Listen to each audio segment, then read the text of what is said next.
እንዳልኩ ነው ኦርቶዶክስ ነኝ ብለን የገባው ለምትጠየቀው ጥያቄ መልስ መስጠት አለመቻለ አንዳንድ ሰዎች ላይ ለምሳሌ ታቸው ነው። አሁን ቲክቶክን በደንብ የሚያውቁ ሰዎች ምናምን ነገር ችግር የለም። ቲክቶክን የሚያውቁ ሰዎች እሺ፣ በሃይማኖት ማስገደድ አለ የለም?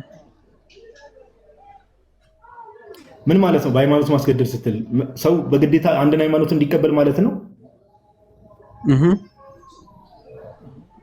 በቀጥታም ሆነ በተዘዋዋሪ በመጽሐፍ ቅዱስ ነው። በቀጥታም ሆነ በተዘዋዋሪ አዎ፣ በመጽሐፍ ቅዱስም ሆነ በእናንተ እምነት ባላችሁ መጽሐፎችም ቢሆን። የኛ እምነት እኮ መጽሐፍ ቅዱስ ነው ወዳጄ። አይ በቃ ችግር የለውም። በመጽሐፍ ቅዱስም ሆነ እንዲናደርግ ጥያቄን አቀርብ፣ እኛ እንሰማሃለን፣ ከዛ መልስ እንሰጥበታለን። ጥያቄን እዚህ ላይ ለምሳሌ ክርስቲያኖች እንደዚህ ይላሉ፣ ከዚህ አንጻር ብለህ ጥያቄን አቀርብ፣ እንስማው ጥያቄን። መጀመሪያ ኮንፊርም አድርግልኝ፣ ማስገደድ አለ የለም የሚለውን ነገር ኮንፊርም ካደረግክልኝ በኋላ። ለምንድን ነው የምታደግም ወዳጄ? ቅድም እኮ ነግሬሃለሁ እኮ፣ እኔ ቅድም ነገርኩህ እኮ። በእኛ ሃይማኖት እኛ ክርስቲያኖች ነን። የአዲስ ኪዳን መጽሐፍት ላይ ለምሳሌ በሃይማኖት ሰዎችን አስገድዳችሁ ሰውን ቀይሩ የሚል ነገር ካለ ማስረጃ አምጣ አልኩ። የለም አትለኝ ማለት ወደ ግራው ከመሄድ የለም ማለት አይሻልም? ምን አይነት እንደው ስንት አይነት ግራ የሆነ ፍጥረት ነው በእናት ያለው ጌታ ኢየሱስ። ዳር ያዝ እንደ ቀለሜ እንዲህ የለም። እኛ ክርስቲያኖች ነን፣ በመጽሐፍ ቅዱስ እንደዚህ አይነት ነገር የለም እያልኩት የለም አትልኝም ይላል። ዳር ጭንቅላታችንን እንጠቀም ወገኖች። እሺ ኤርሚ እንኳን ደህና መጣ። ቆያችሁኝ። ሰላም ብያለሁ። የኔ ይሰማል መሰላል? ይሰማል ወንድማችን። አሁን ዛሬ እኮ ስፔሲፊካሊ ቶፒክ ራሱ እዚህ ቶፒክ ላይ አላለም። እሺ እንግዲህ በተደጋጋሚ አንድ ቁጥር ስጽፍ ስለነበረ ምንድን ነው እስኪ ሀሳብ የሚለውን ነገር ለመስማት ነው የተቀበልኩ። እኔ አሁን ከታችም እየጻፉ ለነበረ ከቀለሜ ቤት ነበረ ምናምን ይላሉ። ያው እኔ እነሱ በሚረዱበት አረዳድ አገባቢ ልናገር ብዬ ነው። አዲስ ይቅርታ በጣም ቀለሜ ቤት ይሄዳል ምናምን ይላሉ። ያ ይሄዳሉ፣ የትም ቦታ ገባለሁ። እውቀት የሚገኝበት ቦታ እየሄድኩ ጠይቃለሁ። ማንኛውንም ነገር ቤትም ከፍቼም ወንድሞች ሲመጡ ጥያቄ ጠይቃሉ። ከጥያቄ ወደኋላ አልልም እኔ ሁሌም። ምክንያቱም መጽሐፍ ቅዱስን አሁን በቅርብ ነው ማንበብ የጀመርኩትና ብዙ ጥያቄዎች ይነሱብኛል። ለመረዳት ደግሞ ጠይቃሉ። ብዙ ወንድሞችንም እህቶችንም ሳገኝ ጠይቃሉ ጥያቄ። በዛ ተረዳኝ ለማለት ፈልጌ ነው። ምናልባት የኔ ጥያቄ ምንድነው? ለምን መሰለ ታች ያሉ ክርስቲያን ወንድሞች እናቶች ብዙ ጊዜ ለምን እንደዚህ ትገባለህ ምናምን የሚሉ አንዳንዴ ምን ይባላል መሰለ ወንድማችን ኤርሚ፣ ለምሳሌ አንተ ኦርቶዶክስ ነህ አይደል? እስቲ አሁን ኦርቶዶክስ ነኝ። ያው መጽሐፍ እያነበብኩ ጥያቄ ስላለኝ ሲጠይቅ ጴንጤ ነው ይላሉ። ኦርቶዶክስ ስትሆን ግን ምን ይባላል መሰለ፣ ኦርቶዶክስ ሆነ ለምሳሌ አንድ ኦርቶዶክስ የሆነ ሰው የሆነ ቤት በሚሄድበት ሰዓት ላይ የትም ቦታ ገብቶ ሲያወራ ወደደም ጠላም ማንን ነው ሪፕሬዘንት እያደረገ ያለው? ኦርቶዶክስ ነው አይደል? እሺ እኔ እንደዛ አላስቡም። ምናልባት ይቅርታ አይደል? ለምን እንደሆነ ላስረዳ። ለምሳሌ አሁን አንተ የሆነ ቤት ገባህ አይደል? ልትወያይ እሺ አይደል? ልትወያይ ለጥያቄ ነው የምገባው። ጥያቄ ለመመለስና ለመረዳት ነው የምገባው። ሌላ ስማኝ፣ አዳምጠኝ። ልትወያይ ገባ ኦር ጥያቄ ለመመለስ ገባ ለምሳሌ አይደል? አይደል? ታች የሚከታተሉ ለምሳሌ የምትገባበት ቤት ውስጥ ታች የሚከታተሉ ኦርቶዶክሳውያን አሉ አይደል? አንተ ጥያቄ ተጠይቀ መልስ መስጠት አለመቻለ ታች ላለው ሰው ምን አይነት ኢምፕሬሽን ነው የሚፈጥረው? ያው በእኔ መዘንም እኮ ቤተክርስቲያን ብዬ ነው ማሰብ። በእኔ መመዘን ሳይሆን እንዳልኩ ነው ኦርቶዶክስ ነኝ ብለን የገባው ለምትጠየቀው ጥያቄ መልስ መስጠት አለመቻለ አንዳንድ ሰዎች ላይ ለምሳሌ ታች ነው። አሁን ቲክቶክን በደንብ የሚያውቁ ሰዎች ምናምን ነገር ችግር የለም። ቲክቶክን የሚያውቁ ሰዎች አይ ሌሎች መምህራን አሉ፣ ብዙ ደግሞ አሉ። ገብቷል? ቲክቶክ ላይ ለምሳሌ ያሉ መምህራንን የማያውቁ ምን የሚሉ እና ጥያቄ ድንግጥ ብሎ አንተ አሁን ለምሳሌ የተሳሳተ መልስ ብትሰጥ፣ አንደኛ የተሳሳተ መልስ ብትሰጥ፣ ሁለተኛ ደግሞ አላውቀው ምናምን ብትል ታች ያሉ ሰዎች እንደ ይሄ ነገር እንዴት ነው ምናምን ብለው አሁን በስርዓት የሚመልሰው ገብቶ ሲመልስ በእምነታቸው ሰዎች እንደሚጠነክሩት አንተ ገብተህ መመለስ ባለመቻልና ግራ በመጋባት ደግሞ ታች ያሉ ሰዎችን ግራ ታጋባለህ። ሀሳቤን አግኝተው እኮ ነው። ያ ተረድቻለሁ። እኔ ብዙ ጊዜ ለጥያቄ ብቻ ነው የምገባው ብዙ ጊዜ እንጂ ለመመለስ ምናምን አይደለም። ጥያቄ ስማኝ፣ ጥያቄ እኔ አሁንም ሪኮመንድ ማደረግ ጥያቄ ካለ ኦር ግራ የገባ ነገር ካለ ብዙ መምህራን አሉ፣ ብዙ ወንድሞች አሉ ቲክቶክ ላይ። ኦኬ ስለዚህ እነሱን ሄደህ መጠየቅ ትችላለህ። ስለ ቤተክርስቲያን ትምህርት ከቤተክርስቲያን ውጭ ሲጀመር ሌላ ማን ነው ማብራሪያ የሚሰጠው? አለን የሚሰጥ የለም እኮ። ኦኬ እኔ አሁን ምናልባት ሶሻል ሚዲያ ይቅርታ አድርግልኝ አዲስ አይ እንዲናደርግ በቃ እንዲናደርግ አሁን እንዳልኩ ታይማችንንም አንተ እንዲያደርግ እንዲያታደርግ በሚል 800 ሰው አስቀምጠን ባኬን ፎርዘንትን ከምንል ጥያቄ ካለህ ጥያቄን አቅርብና እኔ ከቅድም ጀምሮ ሳወራ ስለነበረ ለዮሐድ እድል ሰጠዋለሁ። ዮሐድ አድሬስ ያደርገዋል። ተስማማ? ኦኬ እሺ ይሁን። ዮሐድ ተቀበለው ጥያቄ ካለው ብቻዬን ጋር ማወራ ረዥም ሰዓት ልጠይቅ። ኦኬ እኔ ጥያቄ የሆነብኝ ምንድነው የሮሜ 8:26 እና የሮሜ 8:34 ነው። ሮሜ 8:26 እና ሮሜ 8:34 ላይ ያለው ከዚህ በፊት የነበረው መጽሐፍ 66 ወይም ደግሞ 1954 ላይ የተጻፈው ይማልዳል የሚል ነው እና አሁን በ2000 እትሙ በኦርቶዶክስ ደግሞ ሁለቱም ቦታ ላይ ኮምፕሊትሊ ተቀይሮ አየሁትኝ መጽሐፍ ላይ ማለት ነው ይፈርዳል የሚል ከታች ደግሞ እዳጉ ላይ በእንትን በምንድነው በግሪኩ ደግሞ ይማልዳል ነው የሚል እና ኮምፕሊትሊ ለምን ተቀየረ የሚል እሳቤ መጣብኝ እና አንዳንድ ወንድሞችን ስጠይቃቸው ቤተክርስቲያኗ የቁም እንትን አላት የብሉይ ኪዳን እንትን የአዲስ ኪዳን የቁም የዮሐንስ ወንጌል የማቴዎስ ወንጌል ምናምን እየተባለም ያስተምሩት አሉ። ህዝቡ ላይ የነበረው መጽሐፍ ህዝቡ ሲያነቡ የነበረው የትኛው ነው? ከህዝቡ እጅ ላይ የነበረው እና በምኑ ስትተዳደር የነበረ ከ2000 ዓመት በኋላ ነው ወይ ይሄ ነገር ተጽፎ የተቀየረው? እና ይሄ ምንም ክሊር ሊሆንልኝ አልቻለም እና እሱ ለመጠየቅ ነው ወደ እናንተ የመጣሁት። ይቅርታ። አመሰግናለሁ። ዮሐድ ያለ ሰምተዋል ማለት ነው አለው ፓፓ ሰምቼዋለሁ። የህትመቱን አይ ቲንክ የ2000 እትሙን ነው መሰለኝ ያነሳው። ምንም ስንት ጊዜ መልስ ሰተንበት ቀጥል ዮሐድ። እሺ ከተሰማ ልቀጥልና አይ ቲንክ ብዙ ጊዜ መልስ ሰጥተንበታል። የ2000 ላይ እንደዚህ ይላል አሁን ነው ወይ የጀመረው ምናምን የሚል ሀሳብ ነው። እንግዲህ በጣም ብዙ ማኑስክሪፕቶች አሉ፣ የሐዲስ ኪዳን በጣም ብዙ ቅጂዎች አሉ። እንግዲህ የግሪኩ ቃል የሚለው ቃል በቃ ከዚህ በፊትም ብዙ ጊዜ ብለናል። ኢንቱካኒ ወይም ደግሞ ኢንቱካኖ ይላል ግሪኩ ማለት ነው ቃሉ እና ይህ ኢንቱካኖ ወይም ደግሞ ኢንቱካኒ የሚለው ቃል በአገባብ ደረጃ ትርጓሜውን ከተመለከትን ለመፍረድም ይማልዳልም ሁለቱም ይመጣል ቃሉ በግሪክ ስንመለከተው ማለት ነው። ይህንም በመጽሐፍ ቅዱስ ራሱ መመልከት ይቻላል። ወይም ደግሞ መካሰስ መዋቀስ ተብሎ ይመጣል። ለምሳሌ በሮሜ መልእክት ምዕራፍ 11 ከቁጥር 2 ላይ ምን ተብሎ ተገልጿል? እግዚአብሔር አስቀድሞ ያወቃቸውን ሕዝቡን አልጣላቸውም። ኤልያስ እስራኤልን ወደ እግዚአብሔር እንዲህ ሲል በከሰሳቸው ጊዜ መጽሐፍ ያለውን አታውቅምን ይላል። ይሄ መካሰስ ተብሎ እዚህ ክፍል ላይ የተጠቀሰው ኢንቱካን የሚለውን የግሪኩ ቃል ነው ማለት ነው። ግሪኩን ነው ኢንቱካን የሚለው ቃል ነው መካሰስ ወይም ደግሞ ተካሰሰ ብሎ እዚህ ክፍል ላይ የጻፈው ማለት ነው። ቃሉ መካሰስም ፖዘቲቭም ኔጌቲቭም ሆኖ ሊመጣ ይችላል። ፖዘቲቭ ሲባል ምንድነው? ልመንን ወይም ደግሞ ልመናን ምናምን የሚያጠይቅ ሆኖ ሊመጣ ይችላል። በተቃራኒ ደግሞ ምን ሆኖ ሊመጣ ይችላል? ይሄ ክስን፣ ፍርድን ማጠየቅን ሆኖ ሊመጣ ይችላል። ይሄንን የ2000 እትሙ ቀጥታ ከምንድነው የተተረጎመው? ከግዕዙ። ግዕዙ ምንድነው የሚለው? ተዋቀሰ ወይም ደግሞ ይተዋቀስ ነው የሚለው ግዕዙ ማለት ነው። እንግዲህ ጥንታዊ ከሚባሉ መጻሕፍቶች መካከል አንዱ ግዕዝ ነው። ስለዚህ ምን ይለዋል? እሱን ተዋቀሰ ወይም ደግሞ ወይ ተዋቀሰ እንቲአነ ይላል ማለት ነው። ይሄ ልክ መካሰስ ማለት ነው። ተዋቀሰ ማለት ተካሰሰ ማለት እግዚአብሔርን ደግሞ ተካሰሰ ብለን ስንናገር መጀመሪያ ኮንቴክስቹዋሊ ወይም ደግሞ ኮንቴክስቹዋሊ ሳይሆን ቴክስቹዋሊ እንዴት ነው የሚታየው የሚለውን እንየውና ከዛ በኋላ መጽሐፉ ምን ብሎ አስቀምጠው የሚለው ደግሞ ስለምናየው ማለት ነው። ይሄ መካሰስ የሚለውን ደግሞ ለእግዚአብሔር ሲሆን ምንድነው? መፍረድ ማለት ነው፣ ወይም ደግሞ ፍረድልኝ ማለት ነው። ይሄ በመዝሙረኛው በመዝሙረ ዳዊት ምዕራፍ 43 ላይ ካልተሳሳትኩኝ ከማያምኑ ሰዎች ጋር ክርክሬን ተከራከር ፍርድንም ፍረድልኝ ይላል። ኦኬ እግዚአብሔርን ተከራከርልኝ ብሎ ወይም ደግሞ ተካሰስልኝ ብሎ ዳዊት ተናግሮ ከዛ ምንድነው የሚለው? ፍረድልኝ ማለት ፍርዴን ክርክሬን ተከራከር ፍረድልኝም ብሎ ሲናገር ዳዊት እንመለከታለን።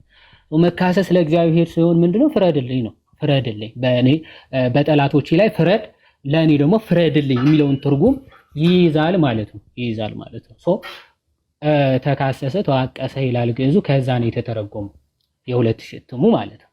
ዘን ይሄን ከያዝን ግን 2000 እትሙ በጣም ዲሰንት የሆነ ማለት ዲሰንት ለመሆን ሁለቱንም ማለት ሁሉንም ያማከለ ትርጓሜ ስለሆነ ዋናው ትርጉሙ ከግዕዙ ነው።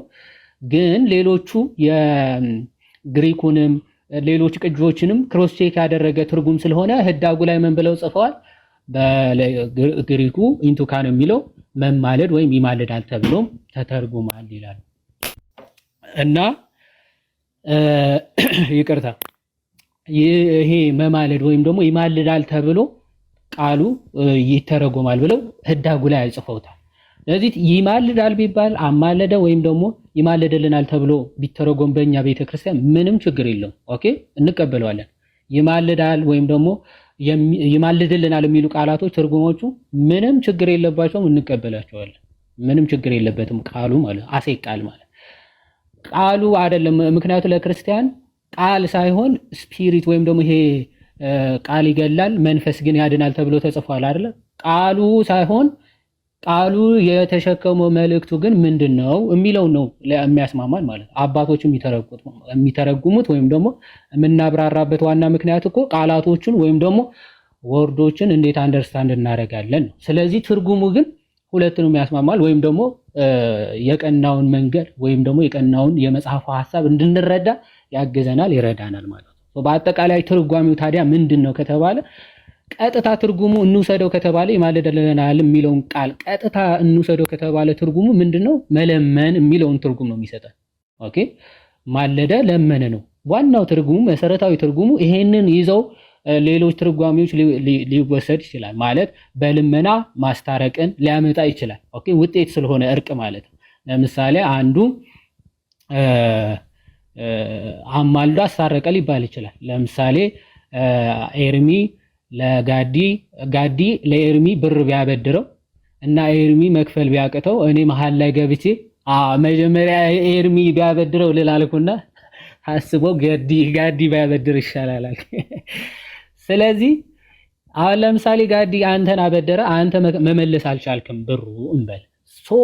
ብሩን መመለስ ስላልቻልክ መሃል ላይ እኔን እንደው እንዲህ እኮ መመለስ አልቻልኩም እና እንዲህ ተውልኝ እስቲ ለምንልኝ ብላ እኔ በመሃል ገብቼ እንደው ልጁ እኮ ቸግሮት ነው መክፈል አልቻለም እና በተውለት ብይተውልህ እንደው ተቸልሃለሁ በእኔ መለመን ወይም ደግሞ እኔ ለምኝልህ ምን ሆናችሁ ሊባል ይችላል? ታረቃችሁ።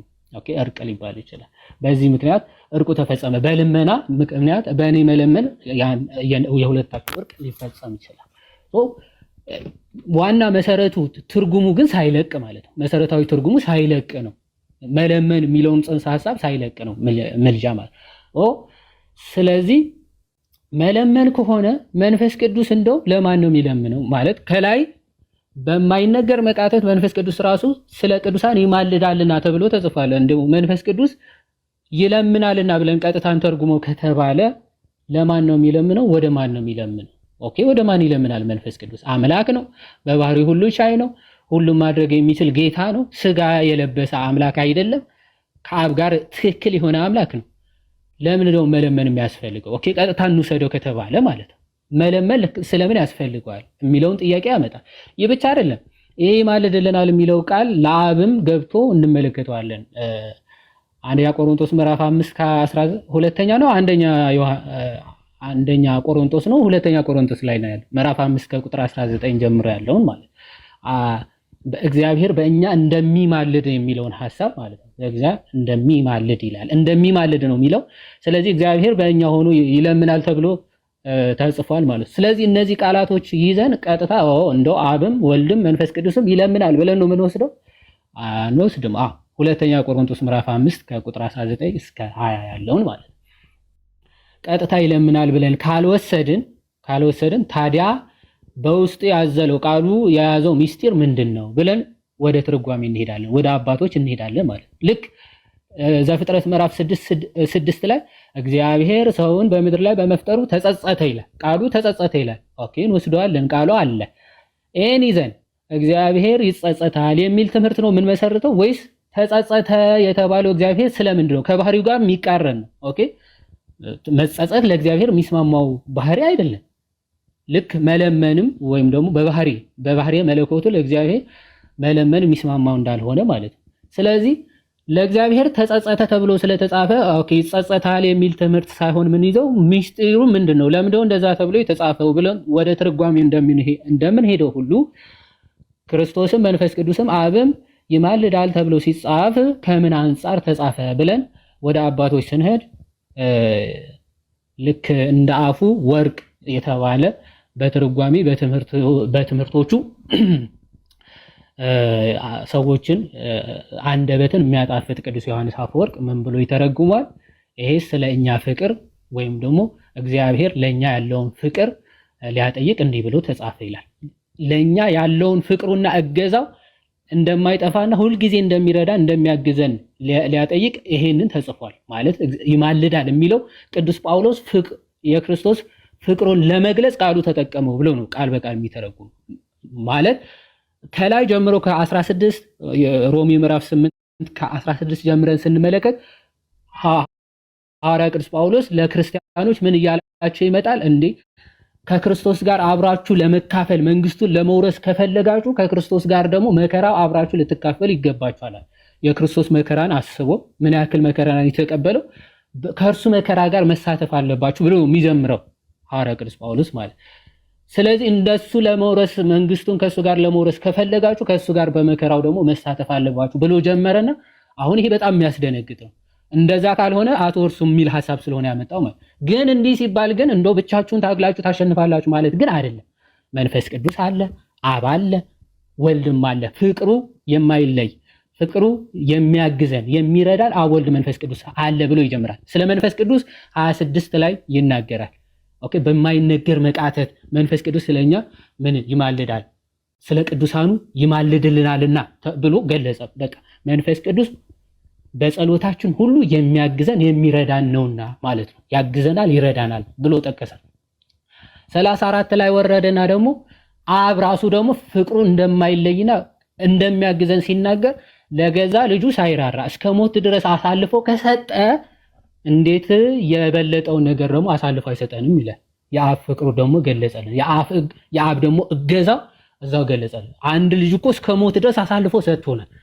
ስለዚህ እንዲሁ የሚተወን አብ ያለ ይመስላችኋል? አይተወንም። አብም ያግዘናል፣ ይረዳናል። አብም አለ የሚያግዘን የሚረዳና ዘንድ 36 ላይ መጣ ደግሞ ምን አለ?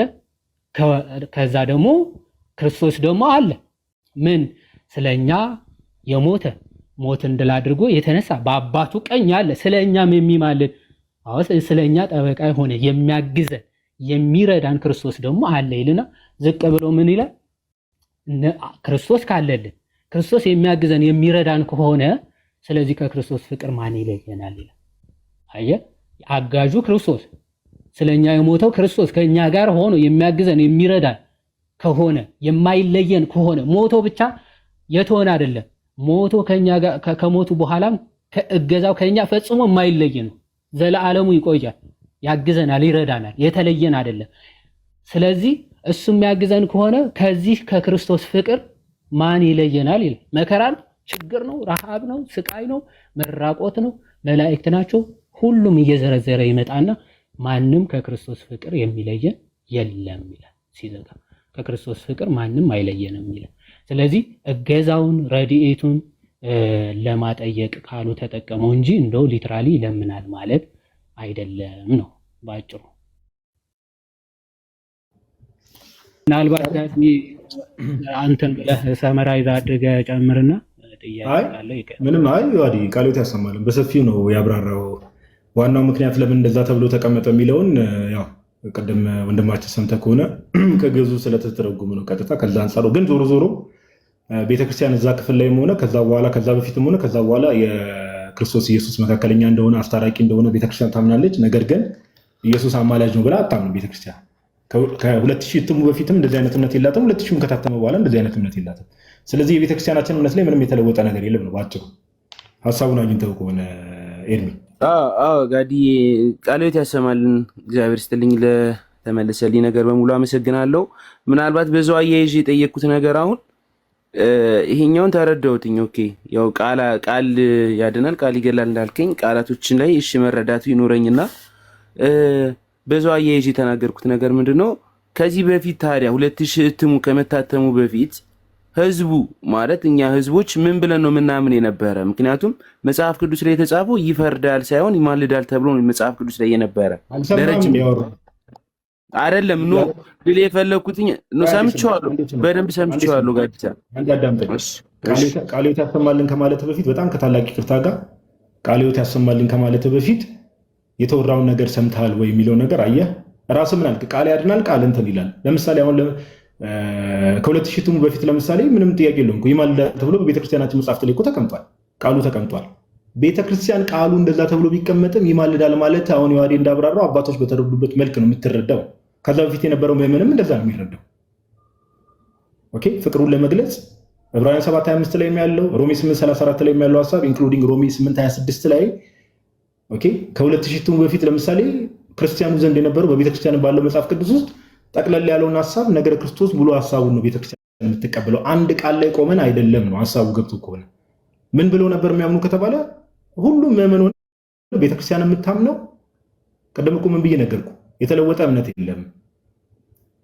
ኦኬ ለምን እንደዛ ተብሎ ይፈርዳል ተብሎ እንደተቀመጠ ህዳጉም ላይ ተቀምጧል። ከየት እንደተተረጎመ መግቢያ መጽሐፉ ላይም ተቀምጧል። ኦኬ ለምን እንደዛ ግን ዶክትሪን ላይ ለውጥ የለም። ቤተክርስቲያን ነገረ ክርስቶስ ላይ ያላት እምነት ላይ ምንም ለውጥ አላመጣም። ያ ነገር እንደዛ ተብሎ ስለተጻፈ ቢጻፍም ባይጻፍም ቤተክርስቲያን ከ2000 ትሙ በፊት የነበራትም እምነት ያው ነው። ከ2000 ትሙ በኋላ ያላት እምነት ቤተክርስቲያንም ሆነ እኛ ክርስቲያኖች ያለን እምነት አንድ አይነት እምነት ነው። እሺ ጋዲሳዬ ያው እኔ ሐሳቤን በደንብ እንድትረዳው ተረድቻለሁ፣ ገብቶኛልኝ።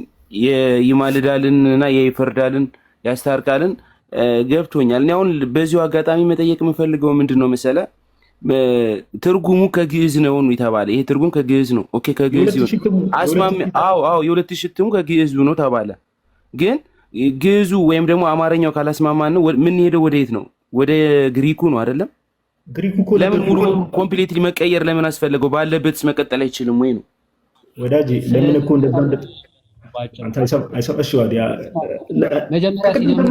ዋዴ ይቅርታ ከቅድም ጀምሮ ራሱ አብራራ ያልኩ ድካም ነበር ማለት ነው። በእርግጥ ያለው ሰው ተምሮበታል። እሺ ሀሳብ ስጥበት እንደው እኔ ሀሳብ ልሰጥበት አይደለም። መጀመሪያ ላይ ስጀምር ምን ብዬ ነበረ? ግሪኩ ምንድን ነበር ይላል ያልኩት? እስኪ ኤርሚ ከሰማኸኝ ግሪኩ ምን ይላል ነበር ያልኩት? ከሰማኸኝ ይማልዳል። ግሪኩ ቃሉ ምንድን ነበር የሚለው? የግሪክ ቃሉ እስኪ የግሪክ ቃሉ ቆይ መጽሐፌን ላምጣው።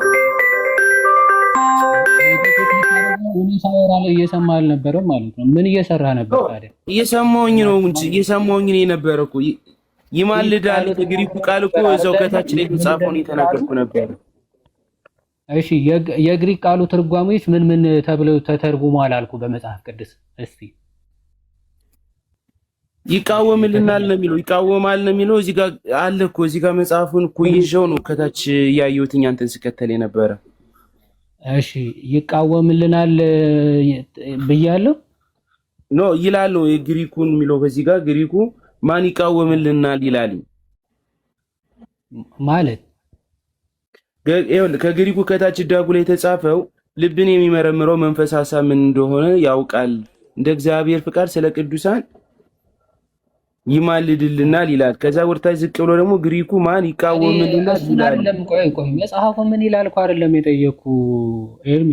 እኔ መጀመሪያ ስጀምር ቃሉ በመጽሐፍ ቅዱስ ውስጥ ለምን ትርጉሞች ውለዋል ብዬ ነበር። አልሰማህም አይደል?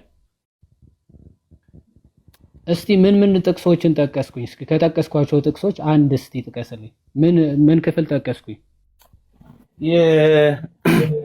የሮሜ 8:16 ጀምረ ይው እያልከኝ ነበረ መጀመሪያ ላይ። እሱማ አንተ የጠቀስከው ከላይ ጀምሮ። እሺ ከላይ ጀምረ ከ16 ጀምረ ብታዩ ይሻላል እያልከኝ ነበረ። ከሱ በፊት መጀመሪያ ሲጀምር ጥቅስ ጠቅሼ ነበር። ስለዚህ ኤርሚ አንድ ነገር እንምከር። በእርግጥ ሰው ታች ሆኖ ይማርበታል። ጥያቄ ከጠየቅ ለመማርና የምርም ለመረዳት ከሆነ የጠየቅከውን ጥያቄ የምር እየጻፍክ ኦኬ፣ ጥቅስ ሲጠቀስ ኦኬ፣ በንጹህ ልቦናና የምርም ለመረዳቱ ቢሆን ጥቅሶቹን እየጣቀስክ እኔ የቃሉ ትርጉም ጀምሬ ነው የጀመርኩልህ ስጀምር ማለት ነው። ይኸው ለመማር ብዬ ማለት ነው ይዤ ነው የመጣው መጽሐፉንም እስክሪብቶም ወረቀት ይዤ ነው አንተ እየተማርኩ ያለው። ጥቅሶች አንድ አልያዝክም እኮ ይኸውልህ ሮሜ 11 ጠቅሻለሁ፣ ሁለተኛ ቆሮንቶስ ምዕራፍ 5 ጠቅሻለሁ፣ አልያዝከው። አንተ የያዝከው ሮሜ ስገባ ነው በቃ የጀመርከው ወይም መስማት ማለት። ስለዚህ ወይም ሪከርዱን ትሰማና ከመጀመሪያ ጀምሬ እንትን ያልኩትን ዩቲዩብ ላይ ለነፍሴ ቲዩብ የሚል ቻናል አለ። እዛ ላይ ከመጀመሪያ ጀምሮ ያለውን ትሰማና ከዛ በኋላ ያልገባ ካለ ጥያቄ ትጠይቃለህ። መዝሙረ ዳዊት ራሱ ጠቅሻለሁ እና እሱን ላልያዝ ድጋሚ አይ ቆይ እንትን እንዲሆንለት እንደው ምን ብለህ ነው አንተ የምታምነው? ይማልዳል ሲባል ክርስቶስ እኔም ማምኖ ነው። እኔ ማምነው ምንድነው መሰለህ ያ እኔ አሁን መጽሐፉ ላይ ነው ለኔ ህይወትን የሚሰጠኝ መጽሐፍ ቅዱስ ላይ እንደምረዳው ነው የምናገር። መጽሐፉን ህይወትን የሚሰጠኝ ሳይሆን ሐሳቡ ይማልዳል ክርስቶስ በእግዚአብሔር ቀኝ ያለው ስለኛ የሚማልደው ክርስቶስ ኢየሱስ ነው የሚለውን ቴክስት ምን ብለህ ነው የምትረዳው? ምን ያደርጋል ብለህ ነው የምትረዳው? አዎ አንዴ በመስቀል ላይ በሰራው ስራ አንዴ በመስቀል ላይ በሰራው ስራ አሁንም ደግሞ ይታይልኛል ነው። በገዛ ደግሞ ገባር የሚለው ይታይልኛል የሚለው ምክንያቱም ከአንድም 2-3 ጊዜ የክርስቶስን አማላጅነት መጽሐፍ ቅዱስ ይናገራል። አንደኛው መካከለኝነቱን ይናገራል፣ አንዱ ደግሞ ልጆቹ ኃጢአትን አትስሩ በአብ ዘንድ ጠበቃ አላችሁ የሚልም ማለት። አየህ እምነትን ስትጠየቅ አሁን እኔ እንዲህ ነኝ ትልና ትክክለኛ እምነትን ስትጠይቅ ጥሩ ነው። እምነትን እያወቅን መምጣቱ ደም መታየት ማማለድ ነው ብሎ ይፈታል። እስኪ የትኛው ስነ ጽሁፍ ነው? ደም ማፍሰስ ሰውና እግዚአብሔር እንዳስታረቀ ነው የምረዳው። ደሙ ይታይልኛል ብለሃል እና ወደሱ እመጣለሁ። ደም መታየት ማማለድ ነው ብሎ ይፈታ የትኛው ቋንቋ ሊሆን ይችላል? የትኛው ስነ አፈታት? እስቲ ማስረጃ። መማለድ ማስታረቅ ማለት መማለድ አይደለም? ማስታረቅ ማለት ይኸው በሰውና በእግዚአብሔር መካከል መግባት አይደለም? ቆይ ወደሱ አንደኛ ጢሞቴዎስ ምዕራፍ 2 ላይ እመጣለሁ። ደሙ ይታይልኛል አልክ። ደሙ ይታይልኛል፣ ስለዚህ ስለ ክርስቶስ ምልጃ ነው የሚናገረው አልክ። ደሙ መታየቱ ምልጃ ነው ብሎ የፈታ ወይ ደግሞ ከየት ነው ይህን ትርጉም ያመጣው? ደም መታየት ምልጃ ነው ብለህ። ኦኬ እሱን እኔ ያገኘሁትኝ ከዛው ከመጽሐፍ ቅዱስ ነው እኮ። መጽሐፍ ቅዱስ ከዛው ላይም እኮ ልጆቼ ሆይ ኃጢአትን አትስሩ ምልጃን እየተናገረ ያለበት መንገድ አለ። ልጆቼ ኃጢአትን አትስሩ፣ ኃጢአትን ብታደርጉ ግን በአብ ዘንድ ጠበቃ አላችሁ እያለ ይናገራል። ምልጃ የታለ እዚህ ክፍል ላይ? ምልጃ የታለ እዚህ ክፍል ላይ? አንደኛ ዮሐንስ መልእክት ምዕራፍ 2 ላይ ይማልድልናል እያለ እኮ ነው። እንደሚያስታርቀን እኮ እየተናገረ እኮ ነው። ኧረ እሺ በቃ አሁን ልጆች ኃጢአትን አትስሩ የሚለው ታዲያ በምንድን ነው የምትረዳው? እሺ ጋዲሳ መጽሐፉ ነው ህይወት የሚሰጠኝ ትላለህ። ይቅርታ አድርግልኝና መጽሐፉንም ሲጀምር አንደኛ ዮሐንስ መልእክት ላይ መጥቼ ሲይዝ ሌላ ጥቅስ ላይ ተዘላል። አንደኛ ዮሐንስ መልእክት በአብ ዘንድ ጠበቃ አለን ነው የሚለው፣ አማላጅ አለን ነው የሚለው። በአብ ዘንድ ጠበቃ አላችሁ። እሺ ጠበቃ ማለት አማላጅ ማለት ነው ብሎ የፈታ መዝገበ ቃል እስቲ። እንግዲህ እኔ ቃሉን ነው ተከትዬ የሄድኩትኝ። በቃሉ መሰረት ሶስት ቦታ ላይ ያነበብኩትን ነገር ነው እየጠየቅኩ አይደለም ጋዲሳ፣ እየጠየቅኩ አይደለም። ቆይ አንዴ ለመጠየቅ አይደለም የመጣው ሲጀመር እግዚአብሔር በሚያውቀው እንኳን እግዚአብሔር በሚያውቀው ኦኬ። ይሄ በጣም ብዙ ትምህርት የሰጠንበት ክፍል፣ በጣም ብዙ ጊዜ እኛ የተማማርንበት ክፍል ነው። ለምሳሌ እንደውም ቅድም የዋዴ ትዝ ይላል። የዋዴ ቅድም ተደዋውለን ስናወራበት የነበረው ክፍል እንደው አይገርምም? ግን የዋዴ እግዚአብሔር እኮ አንዳንዴ እሺ፣ ለምሳሌ አንተ ቅድም እንደውም ግሪኩ ምን ይላል ምናምን ብለህ እየጠየክ ነበር አይደል? መጽሐፍ ቅዱስ አጠገብህ አለ አይደል? አለኛ። እሺ አንደኛ ዮሐንስ መልእክት ምዕራፍ 2 ላይ ያለው አድቮኬት ነው አይደል? እንግሊዝኛው የሚለው አንደኛ ዮሐንስ መልእክት ላይ ያለው አድቮኬት ነው አይደል? የሚለው ጠበቃ የሚለውን ቃል ላውጣው አንዴ። አንደኛ ዮሐንስ የሚለውን ላውጣ ወይስ አንተ ታነብልኛለህ? እሱ አድቮኬት ነው የሚለው። አንደኛ ዮሐንስ መልእክት ላይ አድቮኬት ነው የሚለው። ችግር የለውም እንግሊዝኛው። መጽሐፈ ኢዮብን ማለት ነው። መጽሐፈ ኢዮብ ምዕራፍ 16ን ከቁጥር 19 ጀምሮ መጽሐፈ ኢዮብ። ኦኬ ሌላ ስልክ አለህ? ስልክ የለኝም። ሌላ መጽሐፍ ቅዱስ ብቻ ነው ያለኝ። ሁለቱም መጽሐፍ ነው ያለኝ ስልኬ ላይ። ኢዮብን ከእንትኑ ማውጣት ይችላሉ፣ ከስልኬ ላይ ማየት ይችላሉ። አንዴ ገብቼ ማለት ነው። አይ እንግሊዝኛ ኦኬ፣ እንግሊዝኛው ቢኖርህ አስፈላጊ ከሆነ ግሪኩንም እናውጣለን፣ ችግር የለውም። እሺ ለእውቀት እንዲሆን ልንገርህ፣ መጽሐፈ ኢዮብ ምዕራፍ 16 ቁጥር 19 አንብበው ለእውቀት እንዲሆንሽ። ምዕራፍ 16 ቁጥር 19 መጽሐፈ ኢዮብ ነው። እሺ ኦኬ። ያው እኮ እንትን ስጠኝ እንደዚህ ማለት እነዚህ ነገሮች እንድረዳቸው በደንብ መጽሐፍ ቅዱስ ጥቅሶችን ስጠኝና እነሱን ገብቼ በደንብ ለመረዳት ላንብበው ነው። ወይኔ አንብበው ጥቅሱን። መጽሐፉ ገብቼ ላንብበው። ከፍታ አንብበው መጽሐፍ ቅዱስ። እሺ አንዴ ቆይ ካሜራውን እንትን ልበል። አንዴ ይቅርታ ታገሱኝ። እሺ ጋይስ ይሄ እንትን ደግሞ አንዳንዴ በቃ ሲፈለግ ካሜራ ማዞሪያው አንዴ። እስከዛ ድረስ ጥቅሱን አንተ አንብበው።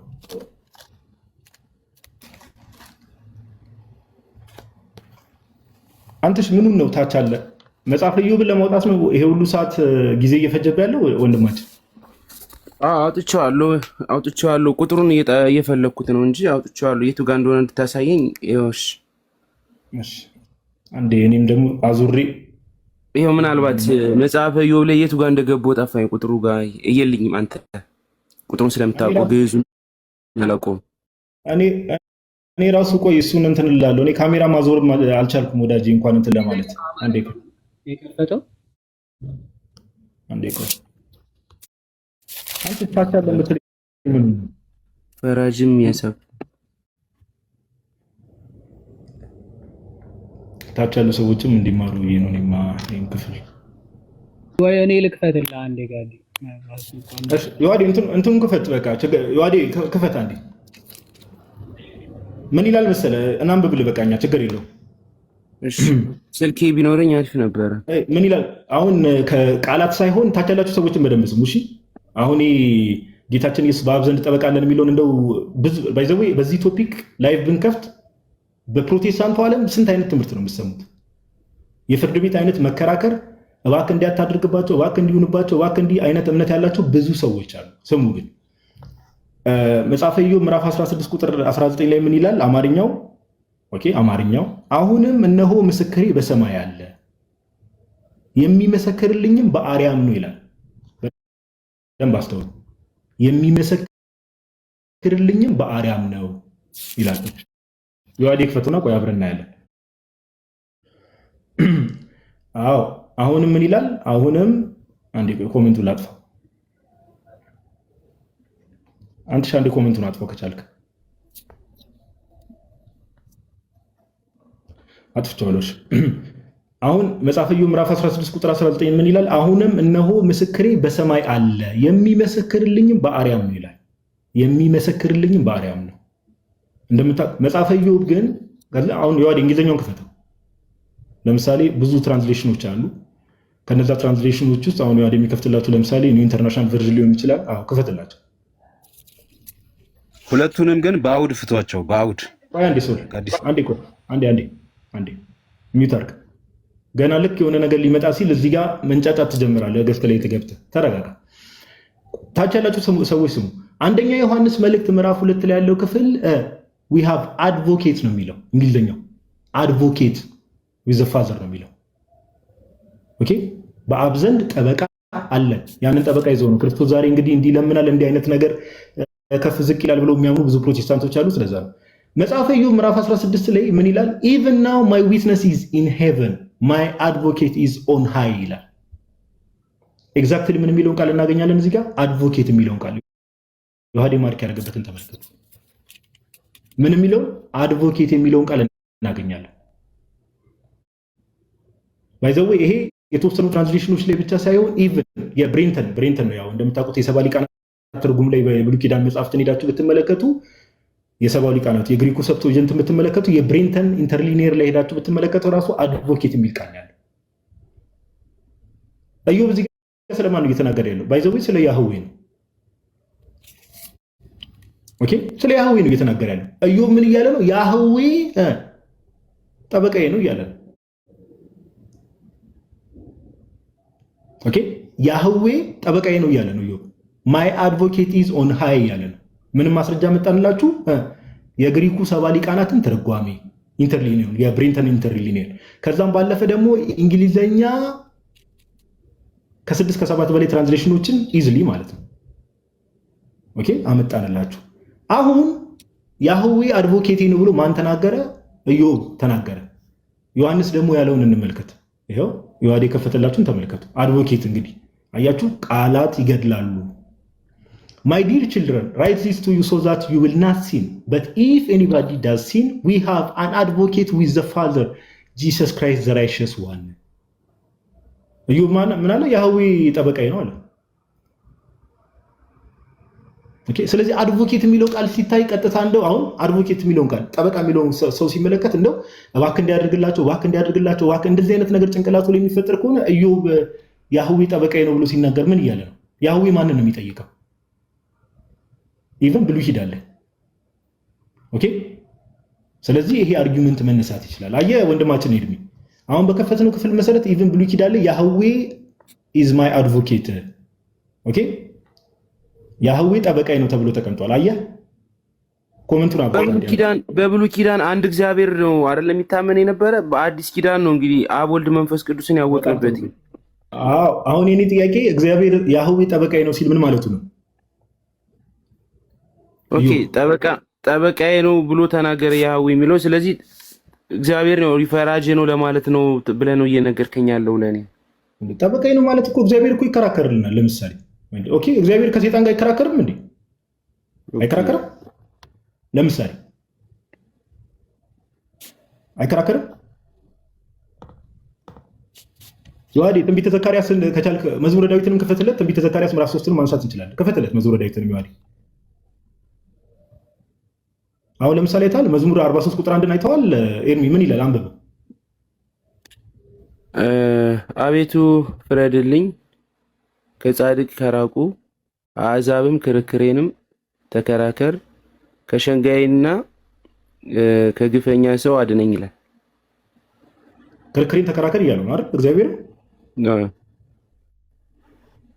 ዮሐዴ እንትንንም ክፈትለት እስቲ ትንቢተ ዘካርያስ ምዕራፍ 3ን እግዚአብሔርም ሴጣንን የሚለውን ፓርት ማለት ነው። ለምሳሌ አሁን እዚህ ትንቢተ ዘካርያስ ምዕራፍ 3 ላይ አንድ የሚገርም ነገር ትመለከታለህ። ከቁጥር 1 ጀምሮ ስትመለከት እርሱም ታላቁ ካህን ኢያሱን በእግዚአብሔር መልአክ ፊት ቆሞ አሳየኝ ይላል። ሰይጣን የሚከሰው ዘንድ በስተቀኙ ቆሞ ነበር። እግዚአብሔርም አየህ፣ ሰይጣን ሊከስ ሲሄድ እግዚአብሔር እንደው ምንድን ነው እያለ ያለው ዮሐንስ ከተባለ እንደው ጌታችን ኢየሱስ ክርስቶስ እንደው ዝም ብሎ ቢተውን አይደለም። ዲያብሎስ እንደው ዝም ብሎ ሊከሰም በሄደ ሰዓት ላይ እንደው ዝም ብሎ ክሱን የሚቀበል አይደለም። ቁጥር 2 ላይ ምን ይላል መሰለህ? እግዚአብሔርም ሰይጣንን ምን አለው? ሰይጣን ሆይ እግዚአብሔር ይገስጻል። አየህ፣ እንደዚህ አይነት ጌታ ነው ያለን ነው እያለ ያለው። በአብ ቀኝ ያለን በአብ ዘንድ ያለን ጌታ እንደዚህ አይነት ጌታ ነው። በአብ ዘንድ ያለን ሊቀ ካህን እንደዚህ አይነት ሊቀ ካህን ነው። ሰይጣን ዝም ብሎ እንደው ሄዶ ክስ ሲያቀርብ እነ ኢዮብን በፊት እንደሚከሳቸው እንደው ዝም ብሎ እንትን ማለት ነገር ሳይሆን ቅድም ዳዊት ይከራከራል እንዳለው እንደዚህ አይነት ጠበቃ ነው ያለን ነው። ኦኬ፣ እንጂ አብን ስለመጠየቅ የሆነ ነገር አድርግላቸው ብሎ ስለመጠየቅ አይደለም ሐሳቡ ራሱ። ገባው? ስለዚህ ከዚህ አንጻር ነው ምን ልል ፈልጌ ነው፣ ቃላት ላይ ብቻ ትኩረት የምናደርግ ከሆነ ቃላት ያንጻሉ፣ ቃላት ይገድላሉ፣ ቃላት ሕይወት ይሰጣሉ የሚለውን ነገር የምንናገረው ለምንድን ነው? ቃላት ላይ ብቻ ትኩረት የምናደርግ ከሆነ መጽሐፈ ኢዮብ ላይ ቅድም እንዳልኩ ያህዌ ኢዝ ማይ አድቮኬት ኢዝ ኢን ሄቨን ብሎ ተናግሯል። ለምሳሌ ኢዮብ ወይ ደግሞ ጠበቃዬ በአርያም ነው ብሎ ተናግሯል። ያ ማለት ያህዌ ለምሳሌ በብሉይ ኪዳን ማለት ነው ያህዌ ጠበቃዬ ብሎ ጠርቶታል። ዳዊት ለምሳሌ ክርክሬን ተከራከርልኝ ብሎታል ራሱ። ሰይጣን ወይ እግዚአብሔር ይገስጽ እያለ እና ከዚህ አንጻር ነው የምንመለከተው። እና ቃላት ብቻ ስለተጻፉ ሳይሆን መጽሐፍ ቅዱስ ሁሌ እንትን ማለት ያለበት ምንድነው? ኮንቴክስት። እሺ ኤርሚ፣ ኮንቴክስት ማተር ያደርጋል። ኦኬ፣ ኮንቴክስት ማተር ያደርጋል። እንደዛ ብትረዳው መልካም ነው ወንድማችን። እሺ፣ አመሰግናለሁ። ሌሎች ምድል ልስጣቸው። እግዚአብሔር ይስጥልኝ። አመሰግናለሁ። ሌላ ጊዜ እየመጣ ባይዘዌ እዚህ ነገር ላይ በጣም በሰፊው ማውራት እንችላለን። በጣም ደስ ይለናል። ሌላ ጊዜ ከዚህ በፊት ገብቼ እኮ ጠይቄ ጥሩ አብራርተህልኝ ነበርና ከሌላ አስተማሪ ደግሞ ሌላ አሁኑ ሰምቼ አይ በቃ አንተ የተናገርከው ነበር መጀመሪያም የተቀበልኩትኝና ከዚህ በፊት ገብቼ ነበር ለማለት ፈልጌ ነው። ከዚህ በፊት ገብቼ ጠይቄ ነበር ስለ እመቤታችን ቅድስት ድንግል ማርያም መጽሐፍ ቅዱሳዊ የሆነ ማስረጃ ታማልዳለች የሚለውን እንዴት አድርገህ እንዳብራራልኝ የምታስታውስ ከሆነ ያው መጽሐፍ ቅዱስ ብቻ እንደማንቀበል ምናምን ብለህ በደንብ ነግረኝ ነበረ። ያው እኛ ኦርቶዶክሳውያን ሲጀምር መጽሐፍ ቅዱስ ሪትን የሆነ ትራዲሽን ነው፣ ከዛ ኦራል የሆነ ትራዲሽን ደግሞ አለ ብለን ነው ምናምን እንደምታውቀውና ከዛ አንጻር ተረዳው። ሌላ ጊዜ በሰፊው መተህ በደንብ እንወያያለን፣ በደንብ ዲስከስ እናደርጋለን። እሺ ወንድማችን በተለይ እንደዚህ አይነት አስተምሮ ሲኖር ሸር አድርጉልኝ፣ ወይም እኔም ስትከፍቱ ወይም እንትን ከመጣልኝ የመጣው ማራለሁ። አመሰግናለሁ ዮሐድ፣ አመሰግናለሁ። ሁላችሁም ሰላሙን ቴንክ ዩ። እሺ በርታ። ሰላም ኮመንት ላይ ባይዘዌ እኔ ሜንሽን እያደረጋችሁኝ አጭቤ የምትሉ ፕሮቴስታንቶች ዩ አር ዌልካም። አሁን ያነሳሁትን አርጊመንት መሞገት የሚችል ሰው ካለ፣ ልክ አይደለም ብሎ የሚያስብ ሰው ካለ አንድ ቁጥር ይጻፍ። እሺ ሶል ወንድማችን ምንድን ነው ያበራው ካሜራ? ቆይ አንዴ መጀመሪያ ግን ናቱ ዲያቆን ናታን ሰላም ይበለን። ናቱ እንኳን ደህና መጣ። ሰላም እንዴት ናችሁ? ሁላችሁንም ሰላም ብያለሁ። ቃልት ያሰማልን። እንዴት ናችሁ? እግዚአብሔር ይመስገን ብሮስኪ። እንኳን ፕሮፋይል ቀይረ ነው እንዴ? እኔ ደግሞ እኮ ናታን የሚል ገስ ላይ ያየውና አይማ የኛ ናቱ አይደለም ብዬ ነው። ፕሮፋይል ቀይራላ? ያው ነው ግን ትንሽ አስተካክያት ነው። የበፊቱን አውቀዋለሁ በደንብ። እንዴ ግራ አጋባኝ እኮ። እስቲ ትልቁ ላይ አድርገኝ እስቲ ይዩት።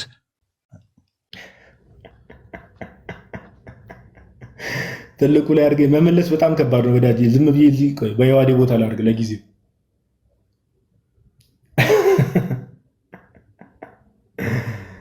እሺ አሁን የተነሳው አርጊመንት ረቂቅ። አሁንማ መዝሙር መጨረሻ ላይ ነው የምንሰማው። አሁንማ ገባን ወደ ሀሳቡ ገባንበት። እሺ ልክ አይደለም አሁን የተነሳው አርጊመንት የምትሉ ሰው አንተሽ ካለ እስኪ አንድ ቁጥር ውሸታም እያሉ የሚመርቁኝን ሰዎች ሲሳባቸው ገብቶ መሞገት የሚችል ሰው ካለ አም ሃፒ። እሺ ደፍት ላይ ሌላ ሰው አለ እንዴ? ይታያል ሶል ከሚለው ስም ውጭ ሶልን አውራው የቁም ጽሑፍ ይዘው መጥቷል። ሶል ይቅደምና ሌላው ይቀጥል። እሺ ሶል እንኳን ደህና መጣ። እንኳን ደህና ቆያችሁ። ሰላም ብያለሁ። ጋዲ ናታኒም ዮሐድ አንተን ሁላችሁንም እዚህ ጋር ያላችሁ ከታችም ሰላም ብያለሁ። አክቹአሊ የቁም ጽሑፍ ቅድም አንደኛ ዮሐንስ ምዕራፍ 2 ላይ ያለውን አድቮኬት የሚለውን የቁም ጽሑፍ እጄ ላይ መጽሐፉ ስለነበረ እሱን ምናምን እንድታዩት ብዬ ነበረ። የቁም ጽሑፍ ስትል ምን ማለት ነው? የ49 48 ዓመተ ምህረት መጽሐፍ ቅዱስ እሱን ፎቶ የኛ ፖይንት ከቅድም ጀምሮ ሰው እየሰማ ከሆነ የዋድም ያን ሁሉ ሲያብራራ የነበረው ህትመት ላይ የሆኑ ቃላቶች እንደዛ ቢደረጉ ቤተክርስቲያን ያላት እምነት ዶክትሪኗ ምንም የተቀየረ ነገር የለም። ምንም የሚቀየርም ነገር የለም። ግን አሁን ያስቀመጣችኋቸው አርጊመንቶች የጠቀሳችኋቸው ኢዮብ ላይም መዝሙረ ዳዊት ላይም ኢዮብ ላይ እኔ ነኝ የጠቀስኩት። እኔ ስለሆንኩ እያወራሁ ያለሁት ኢዮብ እንደዛ ብሏል አላለም። ጠበቃዬ በሰማይ ነው ብሏል አላለም። ጠበቃዬ በሰማይ ነው ብሏል። ጥብቅናው ከማን ጋር ነው? ወደ ማን ነው ጥብቅናው? ያንን ማስቀመጥ መቻል አለብን። ማስቀመጥ መቻል አለብን። ኦኬ እሺ። እንግዲህ ጥብቅና ስንል ክርክር ስንል ተከራካሪ አለ፣ መከራከር አለ፣ በመሃል ላይ የሚከራከርለትም አካል አለ። ስለዚህ እነዚህ ነገሮች ዲፋይን ማድረግ አለብን፣ ክሊር ማድረግ አለብን። እና ቆይ ሶስት ነገር አነሳ። በደንብ ስማ። በጣም ጎበዝ።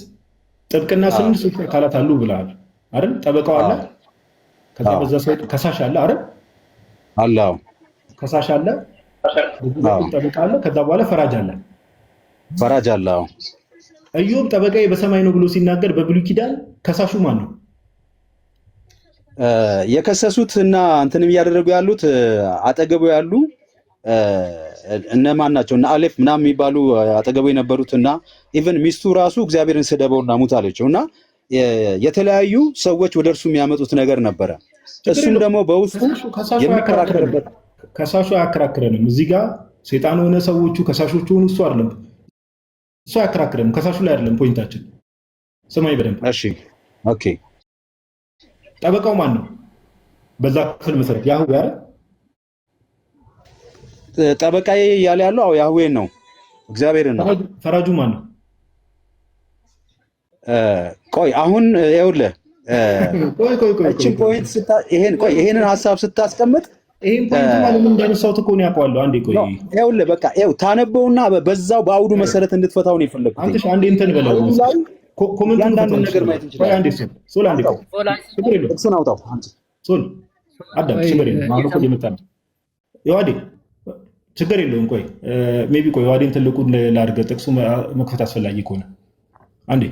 ስለዚህ አሁን ቁጥሩ መተ ነበረ ጠበቃዬ ያህዌ ነው ብሎ ተናገረ። ማ ኢዮብ ጠበቃዬ ያህዌ ነው ብሎ ተናገረ። ፈራጁ ማን ነው? ፈርደው አሁን ፍረድ እያለ ያለው እግዚአብሔርን ነው። እንዲከራከር ፈራጁ ማን ነው? አሁን ጠቅላላውን ነገር የወሰደው ራሱ እግዚአብሔር ነው። ስለዚህ ፈራጁም ጠበቃው ማን ነው? ራሱን እግዚአብሔርን ነው የወሰደው። እሱ ችግር የለም። ቆይ ችግር የለውም ማለት ነው። የሚከራከርለትም ጠበቃም የሚሆኑለት የሚልም ልንገርህ፣ ጠበቃም ክርክርም የሚያደርግለት ራሱ እግዚአብሔር ነው። ስማኝ፣ ፈራጁም እየተስማማ እንደኔ ነው ፈራጁም። ስለዚህ ፈራጁም ጠበቃው ማን ነው? ያህዌ አይደል? አዎ። ጥብቅና የሚቆምለት ከማን ጋር ነው? ያህዌ። አሁን ከክርክር እንዲገጥምለት ከፈለገው አካል ጋር ነው። ምን እያለ ነው የሚከራከርለት? ኦኬ፣ አሁን ኢዮብ የደረሰበትን መከራ አለ። ያ የደረሰበትን መከራ እየተናገረ ያንን መከራ ልክ በእርሱ ጥፋት ራሱ እንዳደረገ በእርሱ ላይ በጥፋቱ በኃጢአቱ ወይ በሆነ ነገሩ እንዳደረገ የሚሰማው ነገር አለ። ምን እያለ ነው የሚከራከርለት? ሶል ዙሪያ ጥምጥማት ምን እያለ ነው የሚከራከርለት? ጠበቃው ያህዌ ስለሆነ ምን እያለ ነው የሚከራከርለት? ያህዌ ኢዮብ ያጠፋው ጥፋት ካለ የሰራው ስራ ካለ በፊት ለፊት እግዚአብሔር ምን እንዲያደርግ ሪቬል እንዲያደርግ ነው። ስለሱ ኢዮብ ምንም እንዳላደረገ ምንም ጥፋት እንደሌለበት እንዲሟገትለት ነው። ይህንን ሐሳብ ነው ያንን ኔጌቲቭ የሆኑ ነገሮች እያቀረበ ማለት ነው። ኦይ እንዲሟገትለት ከማን ጋር የሚሟገተው እኮ ነው የኔ ፖይንት። የሚሟገተውማ እንዲሰጥለት የፈለገው ቅድም እንደነገርኩ ሌላ አካላቶች አሉ። እሱን ወደ ክስ ደረጃ ያመጡት ያህዌ ጠበቃ ነው ስትል ወደ ክስ ያመጡት ያህዌ ጠበቃ ነው ስትል ኢዮብን ቅድም አንተ ባልከው መሰረት ኢዮብን የከሰሱት መሬት ላይ ያሉ ሰዎች አሉ። ስለዚህ ከነሱ ጋር ያህዌ የሚከራከረው መከራከር ማለት እኮ እሱ ንጹህ እንደሆነና ምንም እንዳላደረገ ሪቬል እንዲያደርግለት ነው። ኢዮብ ያጠፋው ኢዮብ የሰራው ነገር እንደሌለ ያንን ነገር እግዚአብሔር እንዲያሳይ እንዲያቀርብለት፣ ከዚያ በኋላ ለዛ ላደረጉት ነገር ደግሞ እግዚአብሔር ራሱ ምላሽ እንዲሰጥ፣ እሱ ጥፋተኛ ከሆነ እሱ ከበደለ እግዚአብሔር እንዲፈርድ። ስለዚህ አሁን እያልከኝ ያለኸው ያህዌ ጠበቃ ነው። በጣም የሚገርም ዲፊኒሽን የሰጠው በጣም የሚገርም ዲፊኒሽን የዋዴም እዛ ጋር እያጨበጨበ ነው። እኔም ደግመዋል። ስለዚህ ያህዌ ጠበቃ ጎበዝ። አሁን ላመጣ ያህዌ ጠበቃ ነው ስትል ኢዮብ ምንም ነገር ጥፋት እንደሌለበት ኢዮብ ንጹህ እንደሆነ እያወጀ ኢዮብ ንጹህ ነው ብሎ ለኢዮብ ምን እየሰጠው ነው? ፍርድ እየሰጠው ነው ማለት ነው አይደል? አዎ። አንዴ ይሄ ባይዘው በጣም የሚደነቅ ዲፊኒሽን። ስለዚህ ዮሐዴም ማውራት ፈልጓል። ከዮሐዴም ጋር ትመጣለህ ታወራለህ። ስለዚህ ኢየሱስ ክርስቶስ በአብ ዘንድ ጠበቃ አለን ሲባል ኢየሱስ ክርስቶስም ሰይጣን ሰዎችን መጥቶ ሲከስ ምን ሲል ልጆቼ ንጹህ ናቸው፣ ኦኬ ልጆቼ ጥፋት የለባቸውም ብሎ ነው አይደል ፍርድ እየሰጠ ያለው። አሁን እዚህ ጋር ስንመጣ አብ አለ። አየህ አውዳዊ ፍቺ ያልኩ ቅድም ለዚህ ነው። እዚህ ጋር ማን አለ? አብ አለ። እሺ ቆይ በብሉይ ኪዳን እዚህ ጋር ነው ትልቁ ችግር። እዚህ ጋር ነው በብሉይ ኪዳን አብ አልነበረ? ኖ እዚህ ጋር ክሊርሊ ስቴት አድርጎታል። አውዳዊ ፍቺውን እናስቀምጥ ያልኩ ለዛ ነው። በብሉይ ኪዳን አብ አልነበረም ወይ? ወልድ ነበረ እዛ ጋር። ወልድን አይተህ ወልድ አብ ብሎ የተጠቀመጠ ጥቅስ አለው። አሁን ኢዮብ ላይ ስለ አብና ስለ ወልድ የገለጸው ሐሳብ አለ። ያህዌ ተብሎ ሲነገር ወይ ደግሞ እግዚአብሔር ተብሎ ሲነገር ስለ አንዱ ስሉስ ነው አይደል እየተወራ ያለው? ስለ አብ ወልድ መንፈስ ቅዱስ ነው አይደል? ስለ እግዚአብሔር ነው።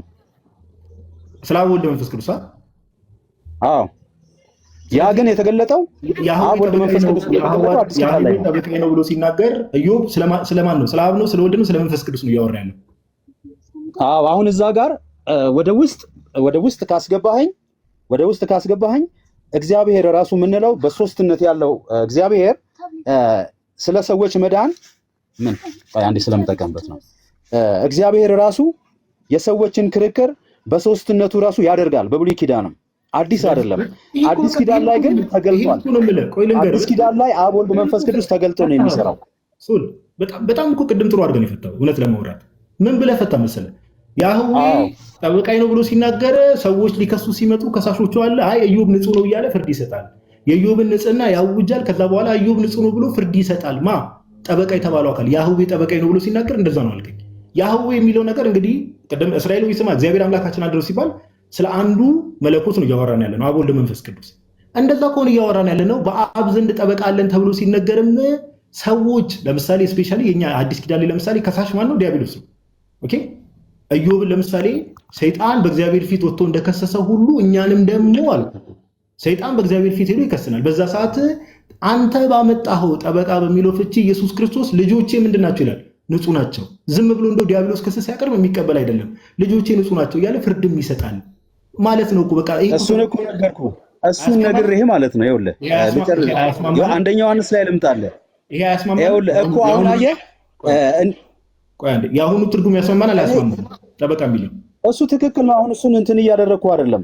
እሱኛው አንድ መንፈስ ቅዱስ ባልተገለጠበት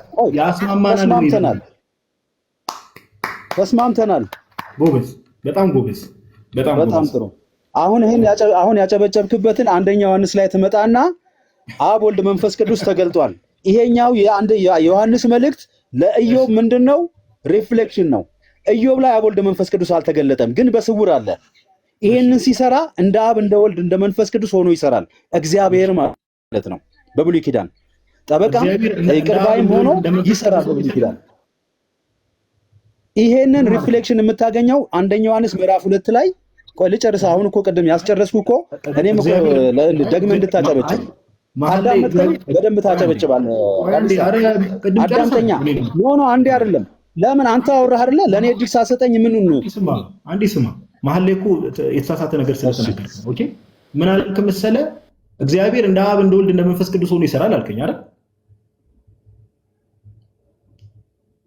አዲስ ኪዳን ላይ ተገልጦ ነው የሚሰራው። ብሉይ ኪዳን ላይ ግን ይሄ አብ ወልድ መንፈስ ቅዱስ ቅድም እንዳልኩ በምንድን ነው? በእግዚአብሔርነት አብም ወልድ መንፈስ ቅዱስም አሉ በብሉይ ኪዳን። ይሄንን ለኢዮብ ሲሰራ ልክ ዮሐንስ ላይ ተገልጦ እንደሚሰራው እዛ ላይ ደግሞ ሂድን ነው። አብም ወልድም መንፈስ ቅዱስም ሂድን ሆነው ግን ይሰራሉ። ሪፍሌክሽን ነው ያልከኝ። በምን የአንደኛ ዮሐንስ ምዕራፍ 2 ሪፍሌክሽን ነው ማስረጃ። ሪፍሌክሽን እዚያ ቦታ ላይም ማስረጃ፣ እዛ ቦታ ላይም ማለት ነው ማስረጃ። ይኸውልህ ሪፍሌክሽን ላስረዳ፣ መጀመሪያ ላስቀምጥልህ፣ ማስረጃ ላስቀምጥልህ፣ ችግር የለም እሺ፣ ላስቀምጥልህ። ማስረጃ አንደኛ ዮሐንስ ምዕራፍ 2 ማስረጃ። ይኸው አንደኛ ዮሐንስ ምዕራፍ 2 ነው ምዕራፍ 16 ለአንደኛ ዮሐንስ ምዕራፍ 2 ሪፍሌክሽን እንዳልክበት ማስረጃ ከዛ ጋር ማስረጃ። እሺ በብሉይ ኪዳን አብ ወልድ መንፈስ ቅዱስ የለም አለ። እኔ ስለሱ አይደለም ሪፍሌክሽን ነው ላልክበት ሪፍሌክሽን ነው። ይሄው ነገርኩህ እኮ ወዳጄ፣ ዘላለምን የሚሰራው እግዚአብሔር አብ ወልድ መንፈስ ቅዱስ በዚህ ህልውና ውስጥ ነው ዘላለምን የሚሰራው። እንፍጠር ሲልም አብ ወልድ መንፈስ ቅዱስ አለ። እዚህ ጋም ኢዮብንም ከክስም ከምንም ሲያወጣው አብ ወልድ መንፈስ ቅዱስ አለ። ስለዚህ አዲስ ኪዳን ላይ ስንመጣ አንደኛ ዮሐንስ ላይ ስንመጣ አብ ወልድ መንፈስ ቅዱስን በሚሽን ደረጃ በተግባር በስራ በግብር ቁጭ አድርገን እናያቸዋለን በስራ ደረጃ። ስለዚህ እዛው ክፍል ላይ እንሂድና ቅድም ተስማምተን ጨርሰናል። እንደው ፎር ዘ ሴክ ኦፍ አርጊውመንት እናንተ ተስማምተን እሱን ጨርሰናል። ዮሐንስ ላይ እንምጣ አልኩ። እሱን እኮ ቆይ አንዴ ስማኝ ሰማሁህ እኮ ዘላለማዊ ሀሳብ ላይ እንፍጠር ሲሉ እያልክ አሁን አንተ ትምህርተ ሥላሴ ውስጥ ሊገባ ነው። አሁን የኔ ፖይንት እሱ አይደለም። ኢየሱስ ክርስቶስ በአብ ዘንድ ጠበቃ አላችሁ ብሎ ሲናገር ቅድም በፈታነው ጠበቃ በሚለውን ቃል ፈተን እኮ ቅድም ተስማምተን ጨርሰናል። ለመለስልህና ወደኋላ ኢየሱስ ክርስቶስ ጠበቃ ማለት እንግዲህ የሚከራከር ምን የሚል ኢየሱስ ክርስቶስ ከማን ጋር ነው የሚከራከረው? ኢየሱስ ክርስቶስ የሚከራከረው ሙሉ ለሙሉ እኛ ሲነርስ ኃጢአት እንሰራለን። ኃጢአት በምንሰራበት ወቅት በእግዚአብሔር ፊት ንጹህ መሆናችንን ማቅረብ ነው። መከራከር ሲባል አድቮኬተር ምንድን ነው የሚያደርገው? ያለውን ማስረጃ ያቀርባል። እሱ መከራከር መናገር ብቻ ላይጠበቅበት ይችላል። አድቮኬተር አድቮኬተር ነው እያወራሁ ያለሁት። ልጨርስልህ። አድቮኬተር ከማን ጋር ነው የሚከራከረው? ከማን ጋር መልስ? በእግዚአብሔር ፊት ነው። ከእግዚአብሔር ጋር ወደ እግዚአብሔር ነው። በእግዚአብሔር ፊት ከማን ፊት? ወደ እግዚአብሔር ያቀርባል። ከማን ጋር ነው የሚከራከረው? ወደ አብ። ከማን ጋር የሚከራከረው? ኦኬ አሁን እዚህ ጋር ይኸውልህ አድቮኬት ማለት አድቮኬትን ሚዩት አድርጌያለሁ። አድቮኬትን እኮ ፈታ ነው ተስማምተን እኮ ምን ብለን ጨርሰን መጣን። ሶሪ አድቮኬት የሚለው ቃል ምን ማለት እንደሆነ ጠበቃ ምን ማለት እንደሆነ ፈታን። ከማን ጋር ነው የሚከራከረው? ከማን ጋር እኮ የሚከራከር ምን ብለን ፈታን? እሱን አስረዳንና ከዛ በኋላ እንትን እንላለን። ምን አድክም ቅድም አወራናል። ቅድም እኮ ተስማምተን ይሄ ዲፊኒሽን ያስማማናል አላልከኝም እንዴ? የሚሰራቸውን ስራዎች ሙሉ ለሙሉ ኤክስፕሌን አላደረክማ። አድቮኬት ሲያደርግ ያለውን ማስረጃ ያቀርባል። ሶል ለምን እንድናገር አትፈቅድልኝም? እግዚአብሔር ከቅድሙ ስታወራ ነበር። ይኸው አንድ የመጨረሻ ጊዜ ጠይቃለሁ። መቼ ነገርኩህ? አሁን አድቮኬተር ምንድን ነው የሚሰራው የሚለውን እንደ መጽሐፍ ቅዱስ ላብራራልህ። አንድ አዳምጥ ወዳጄ፣ አዳምጥ። እንደው ታች ያሉ ሰዎችንም ዝም ብለህ ከምታደርግ አድቮኬተር ወይ ደግሞ ጠበቃ የሚለው ቅድም ኢዮብ የተናገረው ሪከርድ እኮ አለ። ኦኬ፣ ቅድም እኮ ተስማምተን አጨብጭበንልህ ጎበዝ ብለን እኮ አድቮኬት ማለት ምን ማለት ነው ተብለን ምን የሚለውን ተስማማ። መጽሐፈ ኢዮብ ምዕራፍ 16ን ከፍተን ኢዮብን ሰዎች ሲከሱት እግዚአብሔር ኢዮብ ንጹህ ነው ብሎ ይፈርዳል፣ ለኢዮብ ይፈርድለታል፣ ያውጃል። ስለዚህ የሐዊ ጠበቃይ ነው ሲል ይሄን ያደርጋል ማለት ነው። ጠበቃ የሚለውን ቃል በዛ መልኩ ከፈታን ብለን አንደኛ ዮሐንስ መልእክት ምዕራፍ 2 ላይ መጣል። አሁንም አይከን የምትከፍተው ሶል እንደው ከቅድም ጀምሮ ዝም ያልኩ ቅድም ነው የጨረሰው። እውነት ለማውራት ዲስከሽን ነው። በማን ፊት ምናምን አይደለም። ከማን ጋር ነው ኢየሱስ ክርስቶስ የሚከራከረው? እግዚአብሔር አብ ፕሬዘንስ ጋር ወደ ፕሬዘንሱ ለማቅረብ እኛ ኃጢአት በምን ኃጢአትን አትስሩ፣ ኃጢአት ብትሰሩ በአብ ዘንድ ጠበቃ አለን ብሎ ሲናገር ራሱ የእግዚአብሔር መገኘት ራሱ ይኸውልህ ቅድስናችንን ይፈልጋል። ስለዚህ የእኛን ቅድስና ነፃ መሆናችንን ቻው እባክህ ወንድማችን ሰው እናመሰግናለን። እንዴ ከማን ጋር ነው የሚከራከሩ ይባላል? በእግዚአብሔር ፕሬዘንስ እኛ መገኘታችን ቅድስና ያስፈልገዋል ይለኛል። ምን እንዴ? ኧረ ሰው እባክህ በህግ አምላክ ትላልቅ ሰዎች አይደለን እንዴ? የሚሰሙንም ሰዎች እኮ 1000 ሰዎች አሉ እዚህ ጋር። ግን ባይዘዌ ሪከርድ ያደረጋችሁ ሰዎች እንግዲህ ታች ያላችሁ ሰዎች የቅድሟን ፓርት እንዳትረሷት። ጥሩ ዲፊኒሽን ቅድም ሰጥቷል። ጠበቃ የሚለው ቃል ሰዎች ከሳሽ ፊት ለፊት ልክ በሚቀርብበት ሰዓት ኖ እነሱ ንጹህ ናቸው ኦኬ እንዲህ አይደሉም ብሎ ለዛ ለከሳሽ የሚመልስለት ፍርድን የሚሰጥ ማለት ነው። ሶል ቅድም በፈታልን መሰረት አለቀ። ኦኬ መጽሐፈ ኢዮብ ምዕራፍ 16 ላይ ያለው ሐሳብ በአጭሩ ምንድነው? ይሄ ነው ሐሳቡ። አሁን ከመለሰ በኋላ ልክ ትዝ ሲለው ከዚህ በፊት እንደው ከሚያምነው ነገር ጋር ስለሚጋጭበት ሌላ ነገር ውስጥ መግባት ጀመረ። ኦኬ ሌላ ነገር ውስጥ እንጂ በጣም አሪፍ ዲስከሽን ነው። ወንድማችን ሶል እናመሰግናለን። ጥሩ ኮንፌሽን ነው ኮንፌስ ያደረገው። ለዛ መጨረሻ ላይ ምን ብዬ ጠየቅኩት? ከማን ጋር ነው የሚከራከረው? ከማን ጋር ነው የሚከራከረው ብዬ ስጠይቀው በእግዚአብሔር ፕሬዘንስ ይለኛል፣ በዚህ እንዲህ ይለኛል። ከማን ጋር ነው? እኔ ጥያቄ ለምን ጠበቃ የተባለው አካል ቅድም ፍርድን የሚሰጥ ኦኬ የተከሳሾቹን ነፃነት ንጹህ ናቸው ብሎ የሚያውጅ የሚለውን ነገር ዲፋይን አድርገን ስለመጣ አለቀ። እንዲህ በአራት ነጥብ ሊዘጋ ምዕራፉ ብሏል ዘማሪው። እናመሰግናለን። የዋዲ የምጨምረው ነገር ካለ ናቱ የምጨምሩት ነገር ካለ ሀሳብ ስጡበት። ኮሜንት ላይ ፈሪውላ ምናምን የምትሉ ሰዎች ከፍ ማለት ይቻላል ወዳጆቼ። በፍቅር እናወራቸዋለን። የዋዲ ከተለሰ ሀሳብ ስጡ። ሳያስበውም ቢሆን አንዳንዴ መንፈስ ቅዱስ ምንድነው አንደበትን ጸፍቶ ያናግራል እንደሚባለው አይ በብሉይ ኪዳንማ እንደ እግዚአብሔር ጠበቃ ነው ሲባል ምንድነው አለ። ያው ለምሳሌ ኢዮብን ሲከሱት ምናምን እሱማ እንዲህ አላደረገም ብሎ እግዚአብሔር ለኢዮብ ይፈርድለታል የሚል ሐሳብ አነሳ። በቃ መከራከር ሲባል ይሄንን ነው። ተከራከረ ማለት ፈረደ። ባይዘው እችን ብቻ ተናግሬ ምናልባት ናቲ የሚጨምረው ካለ ይጨምራል። አሁን በጥንቱ በብሉይ ኪዳኑ አስተሳሰብ ነው መጽሐፍ ቅዱስም እየተጻፈ ያለው በአይሁዶች ልማድ መሰረት ማለት ነው። ጠበቃ ሲባል በአይሁዶች ልማድ ምንድነው የሚያጣራውም የሚፈርደውም ራሱ ስለሆነ ነው። ለምሳሌ ነገስታት ናቸው ብዙ ጊዜ። አሁን የአንደኛ ነገስት ምዕራፍ 3 ታሪክን ታስታውሳላችሁ አይደል? የሆኑ ሁለት ጋለሞቶች ልጃቸውን ሁለት ልጅ ወለዱ የሆነ በ3 ቀን ልዩነት ምናምን። ከዛ የአንዷ ይሞታል ትቀይርባታለች ምናምን አይደል? ይሄን ሁሉ ወደ ንጉሱ ነው የሚሄዱት። ንጉሱ እሺ ክሳሹን አቅርቡ ይላል፣ ያመዛዝናል። ከዛ ጥያቄ ይጠይቃቸዋል። ኦኬ ልጁ በቃ የማን እንደሆነ ያጣራል ምናምን። ከዛ በኋላ ፍርዱን ይፈርዳል አይደል? አዘኝ ነው ዘደ አጣርተው ፍርዱን የሚፈርደው ራሱ ነው፣ ጠበቃውም ራሱ ነው። ጠበቃ ማለት ማጣራት ይሄ እንዲህ አላደረገም ይሄ እንዲህ አድርጓል ብሎ የሚያጣራ የሚወስን ማለት ነው። ከዛ አንፃር ነው መዝሙረ ዳዊትም ሲነሳ ፍረድልኝ ብሎ ክርክሬንም ተከራከር የሚለው አመፀኞች ሲከሱኝ ክሳቸውን ውድቅ አድርገህ ለእኔ ፍረድ ማለት ነው። ክርክሬን ተከራከር ማለት የእኔን ንጹህነት መስክር፣ የእነሱ ሐሰተኝነት ግለጥ ማለት ነው። ልክ በቃ ጥሩ ዴፊኒሽን እኮ ነው የሰጠው።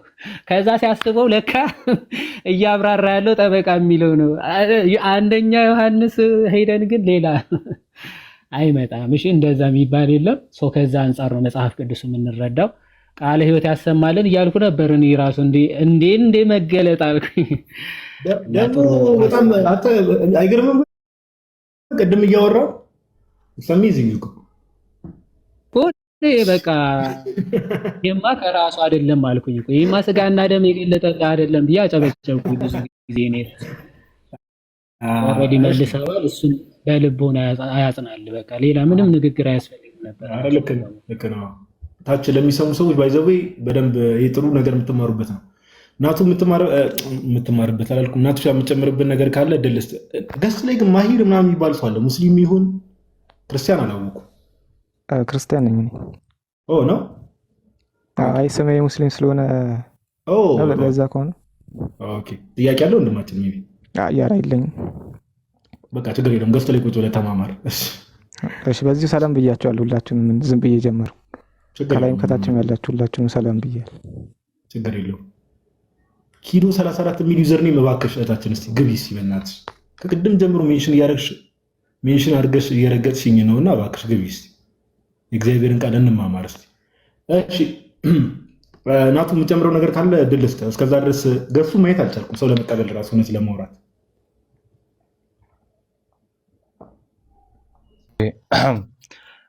ቃልት ያሰማልን። አክቹዋሊ ብዙ የምጨምረው ነገር የለም፣ ግን አሁን ታች ክርስቲያኖችም ስላሉ በደንብ ይህን ክፍል ከዚህ በፊት ሄደንበታል እና የተወሰነ ነገርም ደግሞ እንዲይዙ የተወሰነ ነገር ልበል።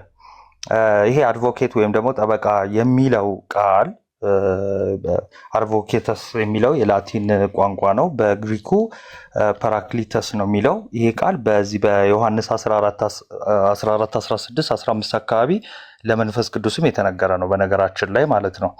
እና ጌታችን መድኃኒታችን ኢየሱስ ክርስቶስ ጠበቃ የተባለበት ወይም ደግሞ ከአብ ዘንድ ጠበቃ አለን የተባለበትን አንደኛ ከአውዱ፣ ሁለተኛ ደግሞ ከምሳሌያዊ ደግሞ ቅጥያው ደግሞ ማየት ያስፈልገናል ማለት ነው። ለምሳሌ ጠበቃ የሚለው ምድራዊ ነው አይደለ?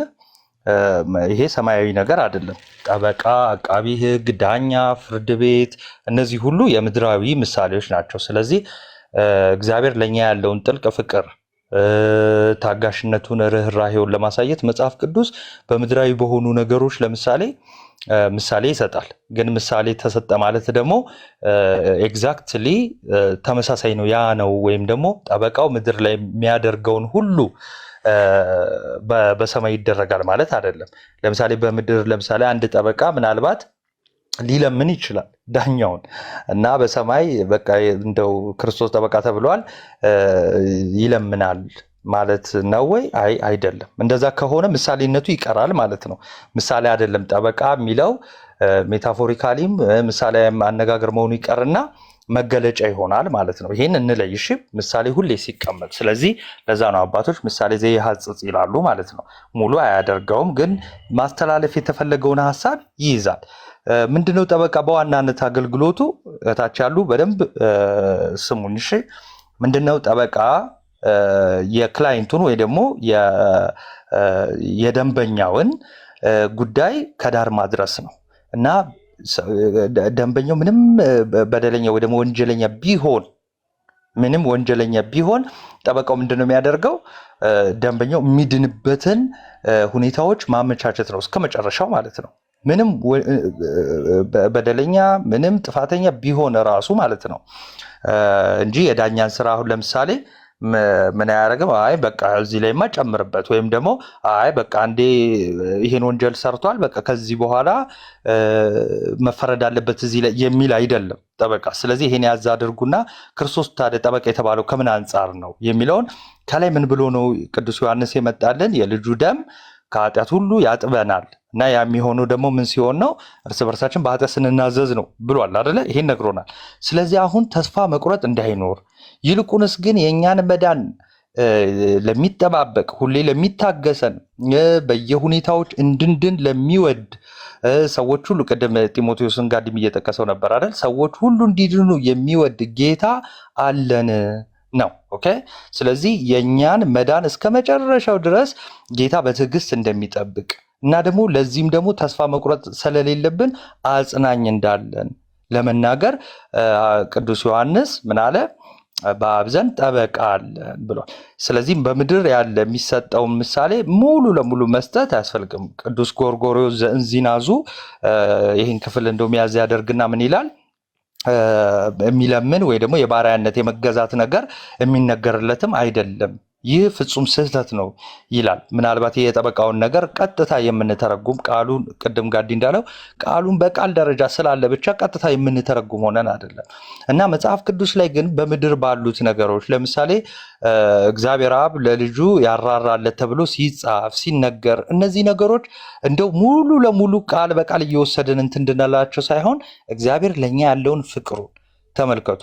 ጌታችን መድኃኒታችን ኢየሱስ ክርስቶስ በአብ ዘንድ ጠበቃ አለን ተብሎ ሲነገርለት ስጋውን የቆረሰው ደሙን ያፈሰሰው ምን ለማድረግ ነው?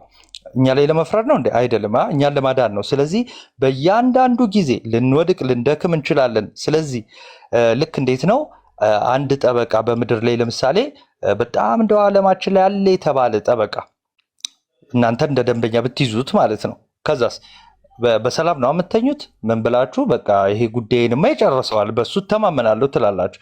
ስለዚህ ልክ እንደዛው በጌታችን በመድኃኒታችን በኢየሱስ ክርስቶስ የምንታመን ከሆነ እምነታችን የጸና ከሆነ በንስሐ የምንመላለስ ከሆነ ከላይም ቅዱስ ዮሐንስ እንዳለው በምዕራፍ 1 ከቁጥር 6 ከቁጥር 4 ጀምሮ ስታነቡ የልጁ ደም ከኃጢአት ሁሉ ያጥበናል ብለን የምናምንና በብርሃን መመላለስ የምንጀምር በንስሐ የምንመላለስ ከሆነ የኛን ጉዳይ እስከ ዳር የሚያደርስ የምንታመንበት የጸና የነፍሳችን መልህቅ በሰማይ አለን እና እሱም እርግጥ የሆነ በአባቱ ዘንድ ያለ ነው። እንደው ዝም ብሎ እርግጥ ያልሆነ አይደለም እና እርግጥ ነው። በቃ በአባቱ ዘንድ በአብ ቀኝ የተቀመጠ ነው እና ያንን ለመናገር ስለተፈለገ ነው። ያንን ከዚህ አንጻር እንመልከተው ለማለት ነው። ቴንኪዩ። ቃሎት ያሰማልን፣ ቃሎት ያሰማልን። ናትሻ ጉሮሮ የተዘጋ እንዳጋጣሚ አሁን የተወሰነውን ነገር ሰምቼው ነበርና ያማልዳል የሚለው ቃል መለመን ብቻ የሚል ትርጉም ነው ወይ ያለው? በዚህ ላይ አሁን ሞር ኤክስፕሌን ቢደረግ አሪፍ ነው። አሁን ያማልዳል የሚለው ቃል እኮ መሀከለኝነትን ወይም ማስታረቅን አገልግሎት እንጂ ከመለመን አንጻር ብቻ መታየት የለበትም።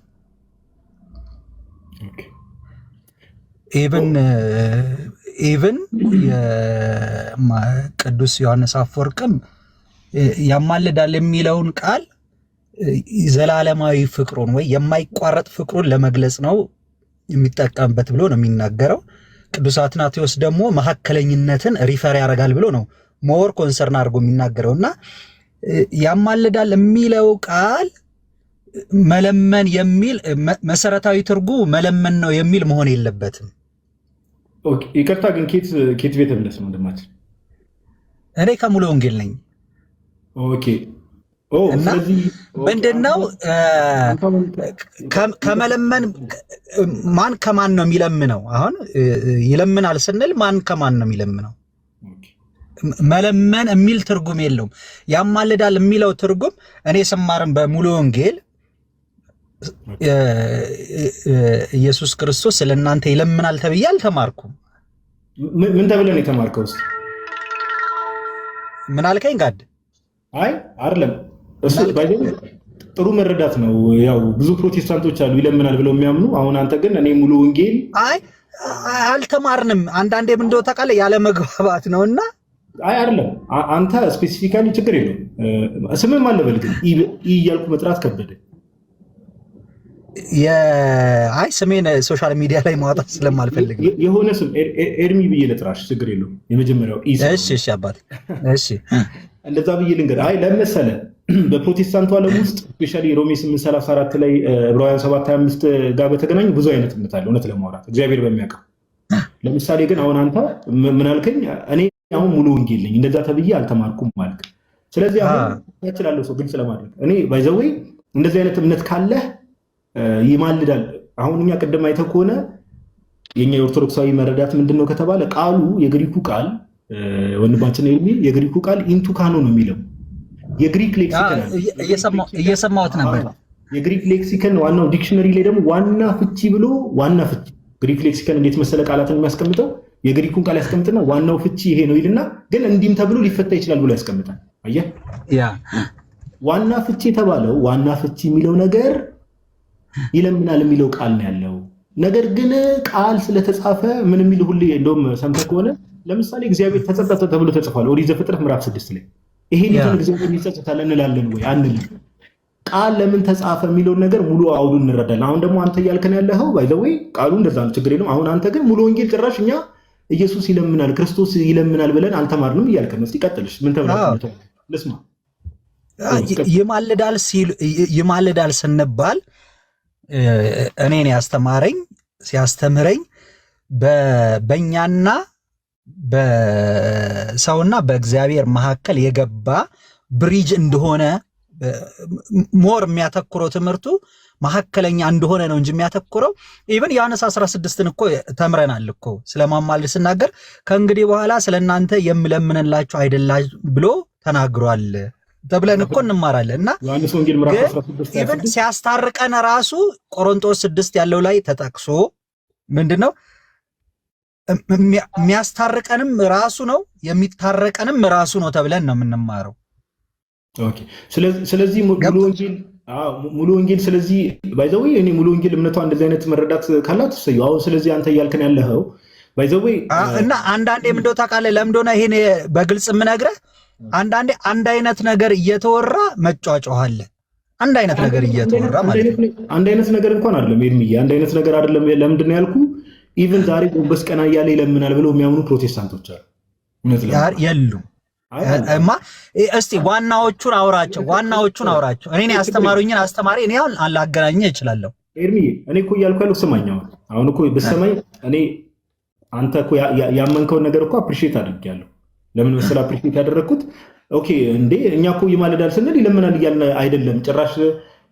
ጭራሽ እንደውም አንተ ምን አልከኝ? ሙሉ ወንጌል እንደውም ያስተማረችኝ መካከለኝነቱን ነው ወይ ደግሞ ሰው መሆኑን አይደል? ቃል ስጋ መሆኑንና ከዛ በእግዚአብሔርና በሰው መካከል ያለ መካከለኛ ወይ ደግሞ አስታራቂ አምላክም ሰውም የሆነ የሚለውን ለማሳየት ነው የምንጠቀመው።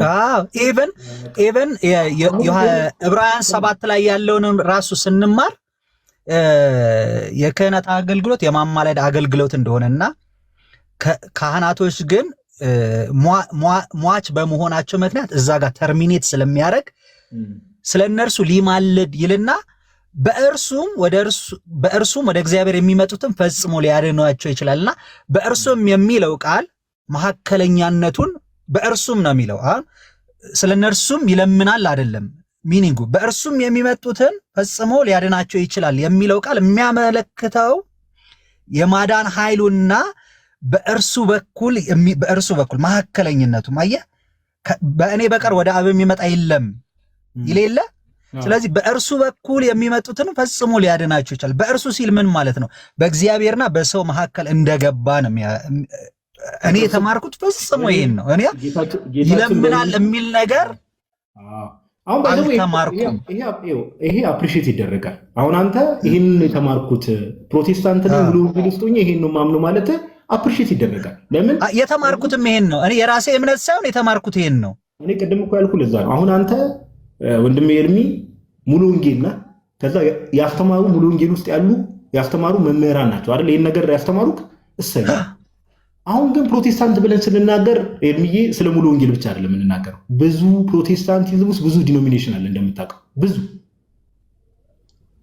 ኦኬ ለምሳሌ ኢትዮጵያ ውስጥ ለምሳሌ ብታነሳ ከሙሉ ወንጌል ቃለ ሕይወት አለ፣ መካነ ኢየሱስ አለ፣ መሰረተ ክርስቶስ አለ፣ ህይወት ብርሃን አለ፣ ምን አለ። ኢቭን የወንጌላዊ ህብረት የሚባሉት ውስጥ በዛ በጣም ብዙ ዲኖሚኔሽኖች አሉ። አየህ።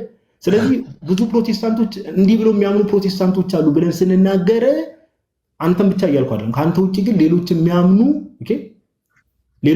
ሰዎች አሉ፣ ሌሎች ፕሮቴስታንቶች አሉ ብለን ነው እየተናገርን ያለው ሀሳቤን አግኝተው ከሆነ። ስለዚህ ፕሮቴስታንት ብለን ስንናገር አንተ ይህን ነገር ማመን እሰየው ጥሩ ነው። ምን እንደው ታውቃለህ ጋድ አሁን እናንተ ጋር የኦርቶዶክስ ተማሪ ልክ እንደኔ አይነት ቴዎሎጂ ያልተማረ ዝም ብሎ በቃ መጽሐፍ ቅዱስን ብቻ የሚያምን ሰው እናንተ ጋር ገብቶ ሲከራከር ሪፍሌክት የሚያደርገው ነገር ትክክለኛ የቤተ ክርስቲያኗ አቋም አይደለም። እኔ አሁን በጣም የሚገርመኝ ነገር በማማለድና በእምነትና በስራ ጉዳይ ቲክቶክ ላይ የምሰማውና የተማርኩት ፈጽሞ በቃ የማይገናኝ ነገር ማለት ነው።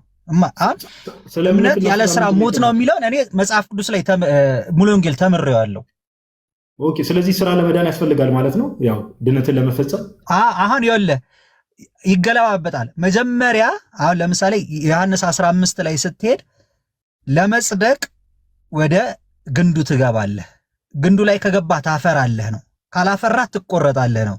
ስለዚህ መልካም ስራ ካልሰራ ኦር ፍሬ ካላፈራ መጀመሪያ የሚቀድመው ነው። አሁን እኮ ምንድነው ምን መቅደም አለበት ነው? እኔ ስማር ምን መቅደም አለበት?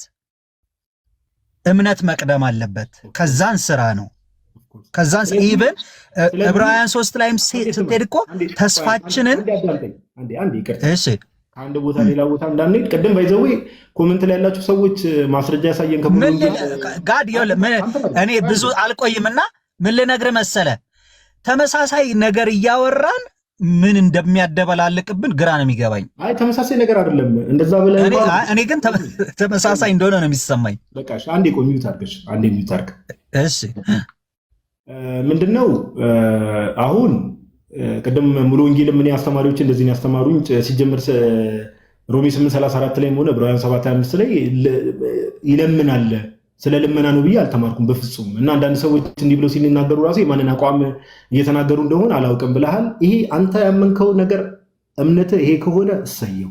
እኛ ባይዘው ሰው ነገር ክርስቶስም ላይ በለው ስቴፕ ባይ ስቴፕ ወደ ሆነ እውነት የሚመጣና ወደ ሆነ አንደርስታንዲንግ የሚመጣ ከሆነ እግዚአብሔር እናመሰግነዋለን፣ ምንም ጥያቄ የለው። ያስተማሩ ማስተማሪዎች እምነታቸው እንደዛ ከሆነ እሰየው። ግን ደግሞ ፕሮቴስታንቱ ዓለም ውስጥ ነገርኩ። ለምሳሌ እኔ ራሱ ኦን ቶፕ ኦፍ ማይ ሄድ 3 ምልከታዎችን ኦኬ፣ እንዴት ነው የሚያማለደው? እንዴት ነው ቃል በቃል ቮካል ኢንተርሴሽን ኦር ቃል አውጥቶ ይለምናል ብላችሁ ታምናላችሁ ሲባል፣ አዎ ቃል አውጥቶ ዛሬም በአፊት ጎንበስ ቀና እያለ ይለምናል ብለው የሚያምኑ ፕሮቴስታንቶች አሉ።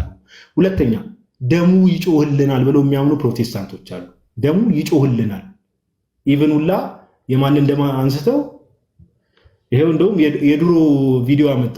አይዋዲ ኬት አመጣው? የድሮ ጋዲ በእናት ስማ አይዋዲ እንዲህ ብዬ ላይ በምገባበት ሰዓት በኩል የምትገባበት ጊዜ ስላለ እስቲ እንስማው። ዞሮ ዞሮ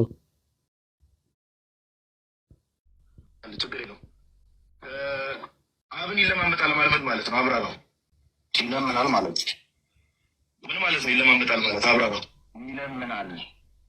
አይ ቃሉን እኮ ይለማመጣል ብለህ ተናግረሃል አይደል? ምን ማለት ነው? አይ ይለምናል ከሚለው አንፃር ነው የጠየቁኝ። ይለምናል ከሚለው አንፃር ነው የጠየቁኝ። ይለምናል ማለት ምን ማለት ነው ተብለህ ስትጠየቅ ይለማመጣል አልክ። ይለማመጣል ማለት ምን ማለት ነው? ይለማመጣል ማለት ይለማመጣል አልኩኝ። ስለዚህ ይለምናል ከሚለው አንፃር ነው እየጠየቁኝ ነበር። ይለምናል አልኩኝ። ስለዚህ ይለምናል አብን ይለማመጣል አይለማመጥም? ድሮ እኮ ይለምናል አይለምንም ሳይሆን ይለማመጣል አይለማመጥም ነበር እኮ ይይቱ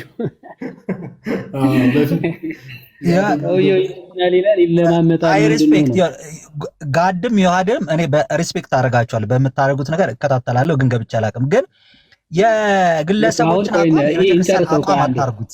አንዴ በዚህ ብቻ የሚያልቅ አይደለም። ቀጥል።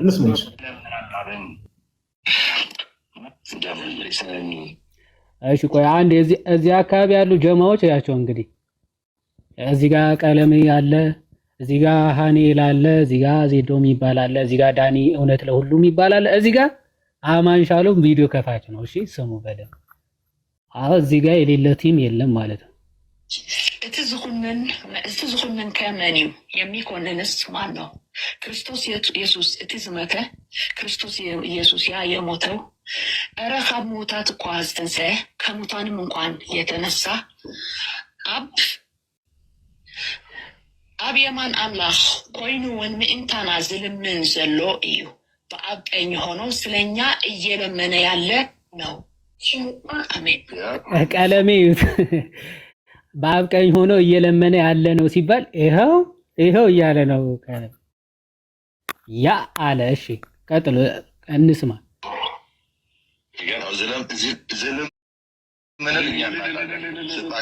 ጭራሽ እልል ዝልምን ማለት በትግርኛ አሁን እስቲ ትግርኛው ይጣ ተብሎ እኮ ነው።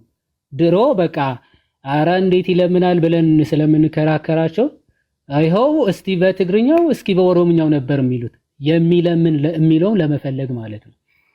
ስለዚህ አሁን ተሰበሰቡና ትግርኛ የሚያነብ ሰው ፈልገው ትግርኛውን ሲያነቡ ዝልምን ዘለዩ የሚል አገኙና እልልልልልል እያሉ ማ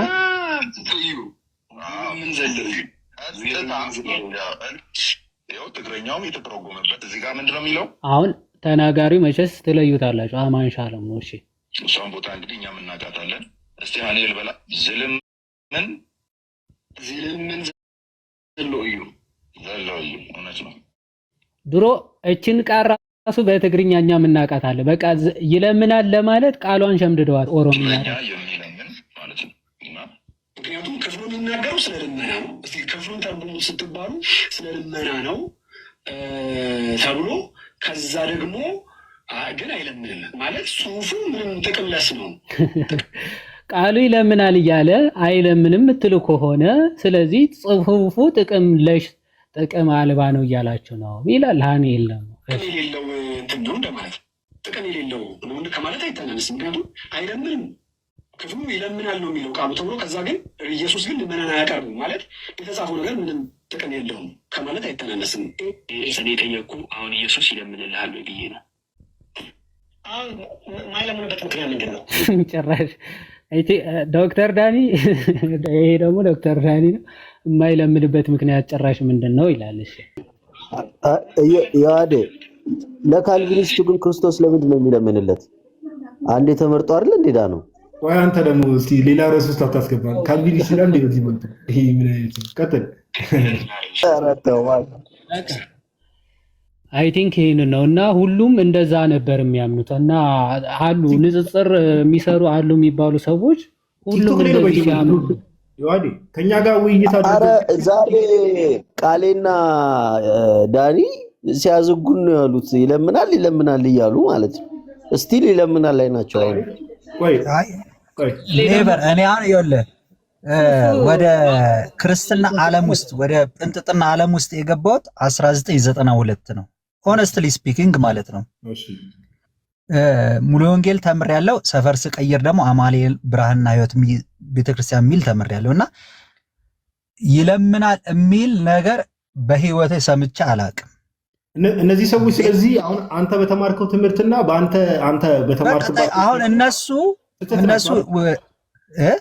ስህተት ናቸው። ምን አልከኝ ጋር ጴንጤ እነሱ አሁን አንተ በተማርከው ትምህርት በሙሉ ወንጌል በለው ከዛ ቅድም ደግሞ ህይወት ብርሃን ምናምን ብለሃል እና በተማርከው ትምህርት እነዚህ ሰዎች ስህተት ናቸው አይደሉም? አይለምንም፣ ስህተት ነው። አይለምንም እንዴ? አለምንም አለ እኮ ክርስቶስ ራሱ እኮ ዮሐንስ 16 ላይ በስሜ ትለምናላችሁ አለ እኮ። ኢቨን ቆሮንቶስ 6 ላይ ቅድም ዮሐድም ሲጠቅስ ሰምቻለሁ እና የማስታረቀን ቃል ሙሉን ስታነባው የማስታረቀን ቃል በእኛ አኖረ፣ ስለ ክርስቶስም ታረቁ ብለን እንለምናለን። ምናልባት ስሙን መካከለኛ አድርገን እኛ እንኳን ሰው እንኳን ሲለምን ማንን መካከለኛ ጠርቶ ነው? የክርስቶስን ስም የኢየሱስን ስም መካከለኛ አድርጎ ነው። ስሙ ራሱ አይለምንም፣ በስሙ ይለመናል እንጂ። እኔ የተማርኩትን ነው የምነግርህ። አዎ በቃ እንትን ነው ዞሮ ወንድማችን ኤርሚ በቃ ይሄ ምን መሰለህ፣ ይሄን እምነትን እግዚአብሔር ያጽናለህ። እንግዲህ አሁን ቅድም የሰማቸው ባይዘዌ ቅድም እዚህ ቲክቶክ ላይ ያያቸው ወንድሞችም እዚህ ገስት ላይ የነበሩ ወንድሞች በፊት እንደዚህ ያምኑ ነበሩ። ከኛ ጋር መወያየት ከጀመሩ በኋላ አይደል ይዋዲ እስከማውቀው ድረስ እምነታቸውን የቀየሩ ሰዎች አሉ እዚህ ቲክቶክ ላይ። አይ እንደዛ ማለት አሁን ባለው አቋማቸው ግን አይ እንደዛ ማለታችን አይደለም፣ ይለምናል ማለት አይደለም። ኤፍሬም ባለ ጊዜም አለ ባይዘዌ በፊት ይለምናል ብሎ የሚከራከር ሰው አሁን ግን አይ ሊትራሊ ቃል አውጥቶ እንደዚህ ጎንበስ ቀና እያለ ይለምናል ማለታችን አይደለም ብሎ ብዙ እምነታቸውን የቀየሩ ሰዎች አሉ። እግዚአብሔርን ስለዚህ እናመሰግነዋለን። እውነት ለማውራት አይለምንም ግን ምን እንደሆነ ጋድ ምን እንደሆነ ታውቃለህ? አንዳንድ ተቋረጠበት ኮኔክሽን ተቋረጠ። ባይወርድ አሪፍ ነበር። አይ ተቋርጦበት መሰለኝ ኮኔክሽን መሰለኝ ወይ ናቱ ሀሳብ ልሰጥ ከሆነ ቀጥል።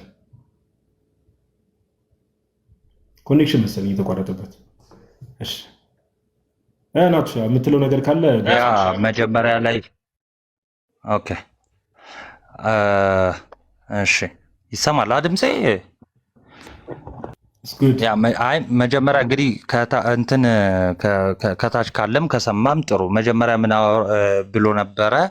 አሁን ካሳያችሁት በተጨማሪ ደግሞ ምን ብሎ ነበረ? እንግዲህ አንድ ሰው ወደ ግንዱ ይጨመራል። ከዛ በኋላ ግንዱ ላይ ፍሬ ማፍራት አለበት፣ ካልበዛ ይቆረጣል ሲል ነበረ። ተሳሳትኩ? የሰማው መሰለኝ እንግዲህ ጋዶ። ኦኬ እሺ፣ ይቆረጣል ምን ማለት ነው? በቃ ይጠፋል ማለት ነው። ባይዘው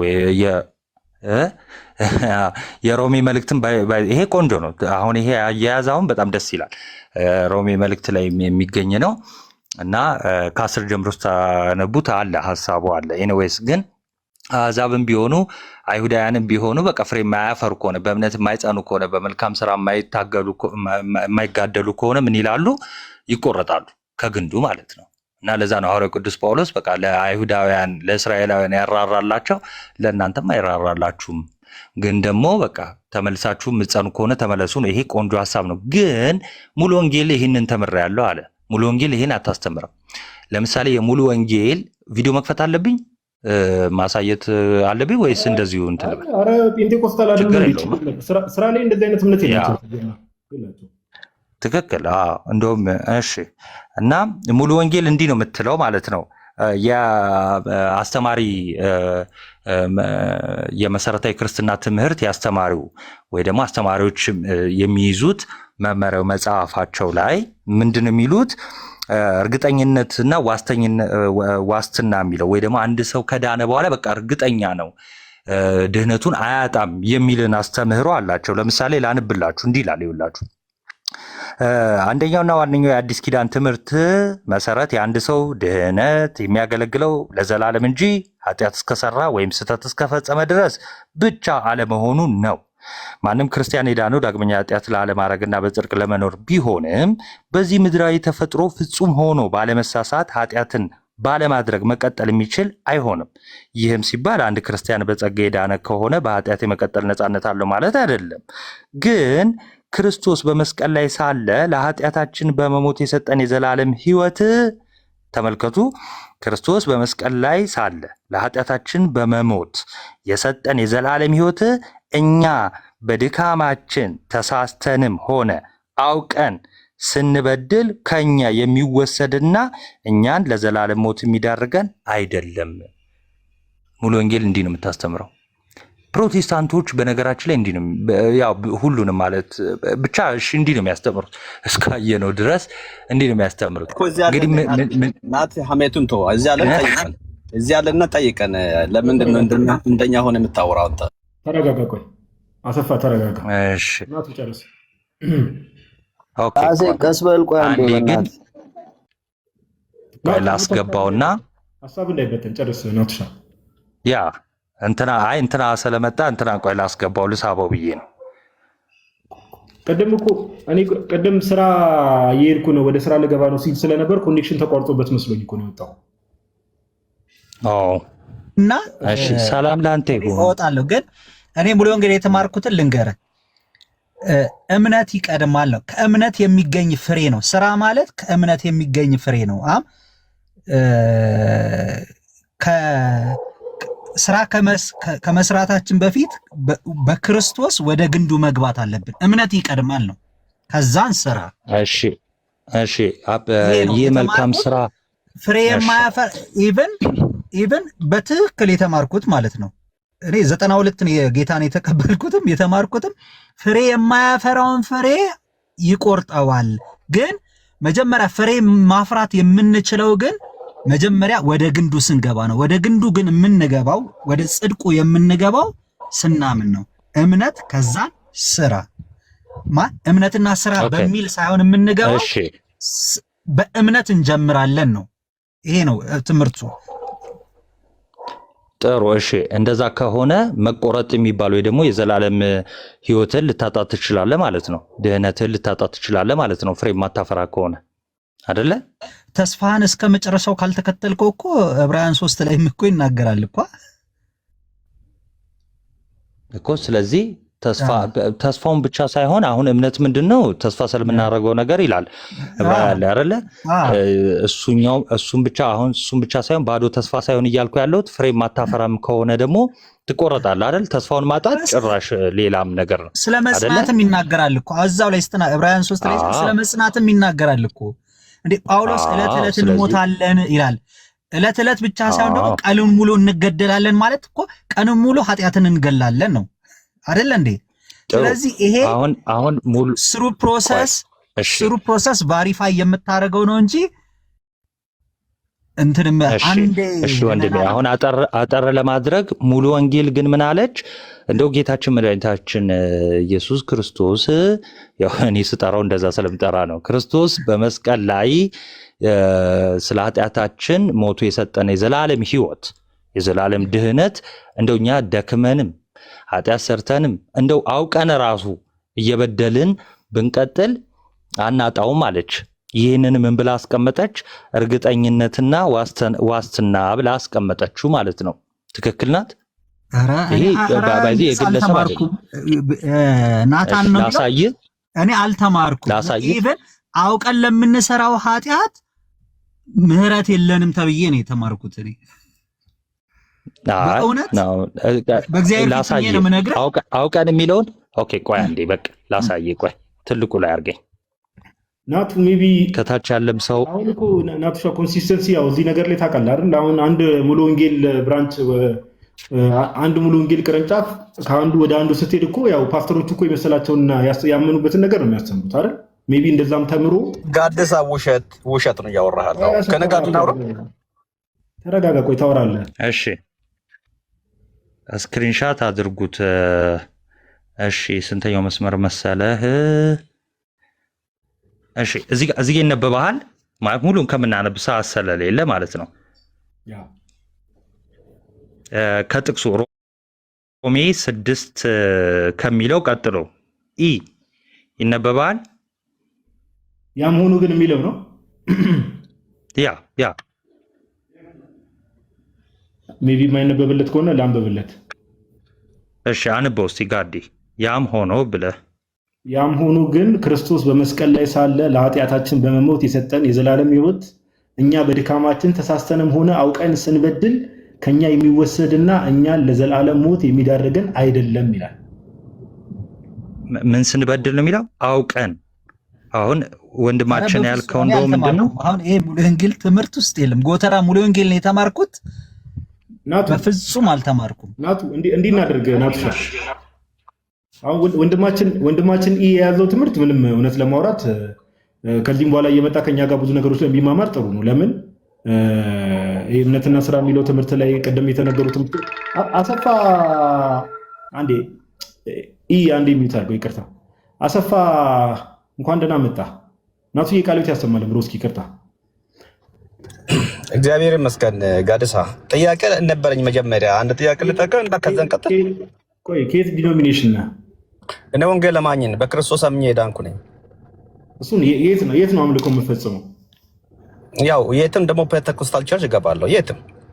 ስለዚህ ያው ሙሉ ወንጌልም ጴንጤቆስታል ናት አይደል? ያ ናት። ሰው ፍሬ ካላፈራ የዘላለም ሕይወትን ወይ ደግሞ ድነቱን ሊያጣ ይችላል። ፍሬ ካላፈራ ማለት ነው ማለት ነው። በስራው ይጸድቃል ይድናል እያልከኝ ነው? እንደዛ አይደለም። ለምሳሌ አሁን እናቱ ያነበበው የሙሉ ወንጌል የእምነት መግለጫ ላይ የተቀመጠ ክፍል አለ። ምን ይላል? ሰው አውቆም ይሁን ሳያውቅ ቢሳሳት ራሱ ጌታችን ኢየሱስ ክርስቶስ ከሰራልን ስራ ኦር ያንን ተስፋ ያደረገልን የዘላለም ሕይወት አናጣውም ብላ አስቀምጣለች ሙሉ ወንጌል። ኦኬ ምንድነው መሰለ ወንድማችን፣ አንድ ክርስቲያን በክርስቶስ ደግሞ ካመነ በኋላ ባመነበት ሕይወት ይኖራል። እንግዲህ ደግሞ ኃጢአት ደግሞ ከሰራ በንስሐ ይመላለሳል። ስለዚህ ንስሐ የማይመላለስ ከሆነ በንስሐ የማይመላለስ ከሆነ ለምሳሌ መጀመሪያው ማለት ነው አንድ ሰው ጌታ ሲቀበል በፍቅሩ ነው ተገዛው። በፍቅሩ ነው መጣው አይደል ወንድማችን? እሱስ አልገባሁም። ስማኝ እሱስ አልገባውም። አሁን በፍቅሩን የተገዛው ምናምን ሳይሆን ሰው ኃጢአት እየሰራ በንስሐ ካልተመለሰ የዘላለም ሕይወትን ሊያጣ ይችላል አይችልም? ደገመልኝ። ሰው ኃጢአት ሰርቶ በኃጢአት መንገድ ከተመላለሰ ንስሐ ካልገባ የዘላለም ሕይወትን ሊያጣ ይችላል አይችልም? ጌታን ደግሞ ከካደ በንስሐ ደግሞ ለመመለስ ደግሞ ካልፈለገ ያጣል። ስለዚህ ሰው በጽድቅ መንገድ ካልተመላለሰ በኃጢአት መንገድ የሚመላለስ ከሆነ ንስሐ ካልገባ ድነቱን ያጣል ማለት ነው አይደል? ንስሐ መግባት ካልፈለገና ጌታ ደግሞ ከካደ ያጣል። ስለመካድ አላወራሁም፣ ንስሐ ካልገባ ነው ያልኩህ። ንስሐ ያልገባ ለምንድን ነው? እሺ ናቱ አንዴ ክፈትለት አብራራልኝ። ንስሐ ደግሞ ያልገባው ለምንድን ነው? እሱ ነገር ንገረኝ። ነገር ንስሐ ያልገባው ለምንድን ነው? እሱ ንገረኝ። እሺ ተረጋጋ። ቆይ ናቱ አለ አይደል? ተረጋጋ። ቆይ የእምነት መግለጫ አንዴ ክፈትለት ናቱ። ድጋሚ ላንብብለትና ስቴትመንቱን ይቀበላል አይቀበልም የሚለውን ነገር እንስማ። ኦኬ እሺ። ግን ከጨረስን በኋላ ደግሞ ጥያቄ አለኝ። እናንተ ከየዘላለም ሕይወት ደግሞ የምታገኙበትን መንገድ ስንት እንደሆናችሁ ትነግረኛለህ? እሱ ልጠይቅ ነው የገባሁት። እሺ ስንት እንደሆናችሁ ላልከው ገስት ላይ እኔ ያለው ዮሐድ አለ፣ አንተሽ አለ፣ ናቱ አለ። የዘላለም ሕይወት ደግሞ የምታገኙባቸው መንገዶች ስንት ናቸው? እሺ እንነግርሃለን። እሺ ችግር የለውም። ጥያቄች ነች። እሱ ሳትመልስልን ግን ደግሞ እንዳታወርደኝ እሺ ጋደሳ። ኧረ አላስወርድም እንዴ። ከባድ ጥያቄ እኮ ነው የተጠየቅነው። ከባድ ጥያቄ ነው። በጣም ከከባድም ከባድ ነው በጣም። እሺ አሁን ምን ይላል መሰለህ? ላንብብልህ የሙሉ ወንጌል መጽሐፉን አሳየኝ። መጀመሪያ አውጣና አሳየኝ መጽሐፉን። እሺ አሳየው ናቱ። አሳየው እኮ አላየሁም። አሳየው ላላየው አሃሃ ብሏል ሰውየው። አሳየው ላላየው አይዞህ ናቱ። ደግሞ መጀመሪያ ማሳየቴ ነው እንጂ። እሺ አነበብከው? አሲ አይታየም እኮ እንደገና ናቱ ወጣ አድርገለት። እኔ ላንብብለት። ይሄው ትንሽ ራቅ አድርጉት። ይሄው ያው ሙሉ ወንጌል አማኞች ቤተክርስቲያን መሰረታዊ የክርስትና ትምህርት የአስተማሪ መመሪያ። እሺ ቀጥሎ ክፈተው እስኪ። ምን ቀጥሎ ያለ ይሄኔ እኮ ነው። ቀጥሎ ያለውን ክፈተው። ቀጥሎ ያለው ማለት ወደ ፖይንቱ ማለት ነው። ቀጥሎ ያለው ፔጅ ክፈተው። ቀጣይ ገልጹ። ችግር የለውም ናቱ አውተንቲኬሽኑን ሊያረጋግጥ። ኦኬ ጭራሽ ማህተሙን። እሺ ይሄው ቀጣይ ራሱን አመጣው። እስኪ ገለገለ ተጋርጎ። አይ ራሱ አይደለም። ይሄ ነው የመጀመሪያው። ከዛን የመጀመሪያው ገጽ ይሄ ነው። እዛ ይሄው ምን ይላል? ይሄ የተርጓሚ መብት በሕግ የተጠበቀ ነው ይላል። እሺ ከዛ ማውጫ አለ። እሺ ምን እናሳይ? አሬ ይበቃዋል፣ በቃ ይበቃዋል። እናት ወደ ሀሳቦች እሺ ነው። ከዚህ በላይ ነው ትክክለኛው እንደሆነ ይታወቃል እኮ። አንተሽ ኮሜንትን አይቼዋለሁ። አሁን በኋላ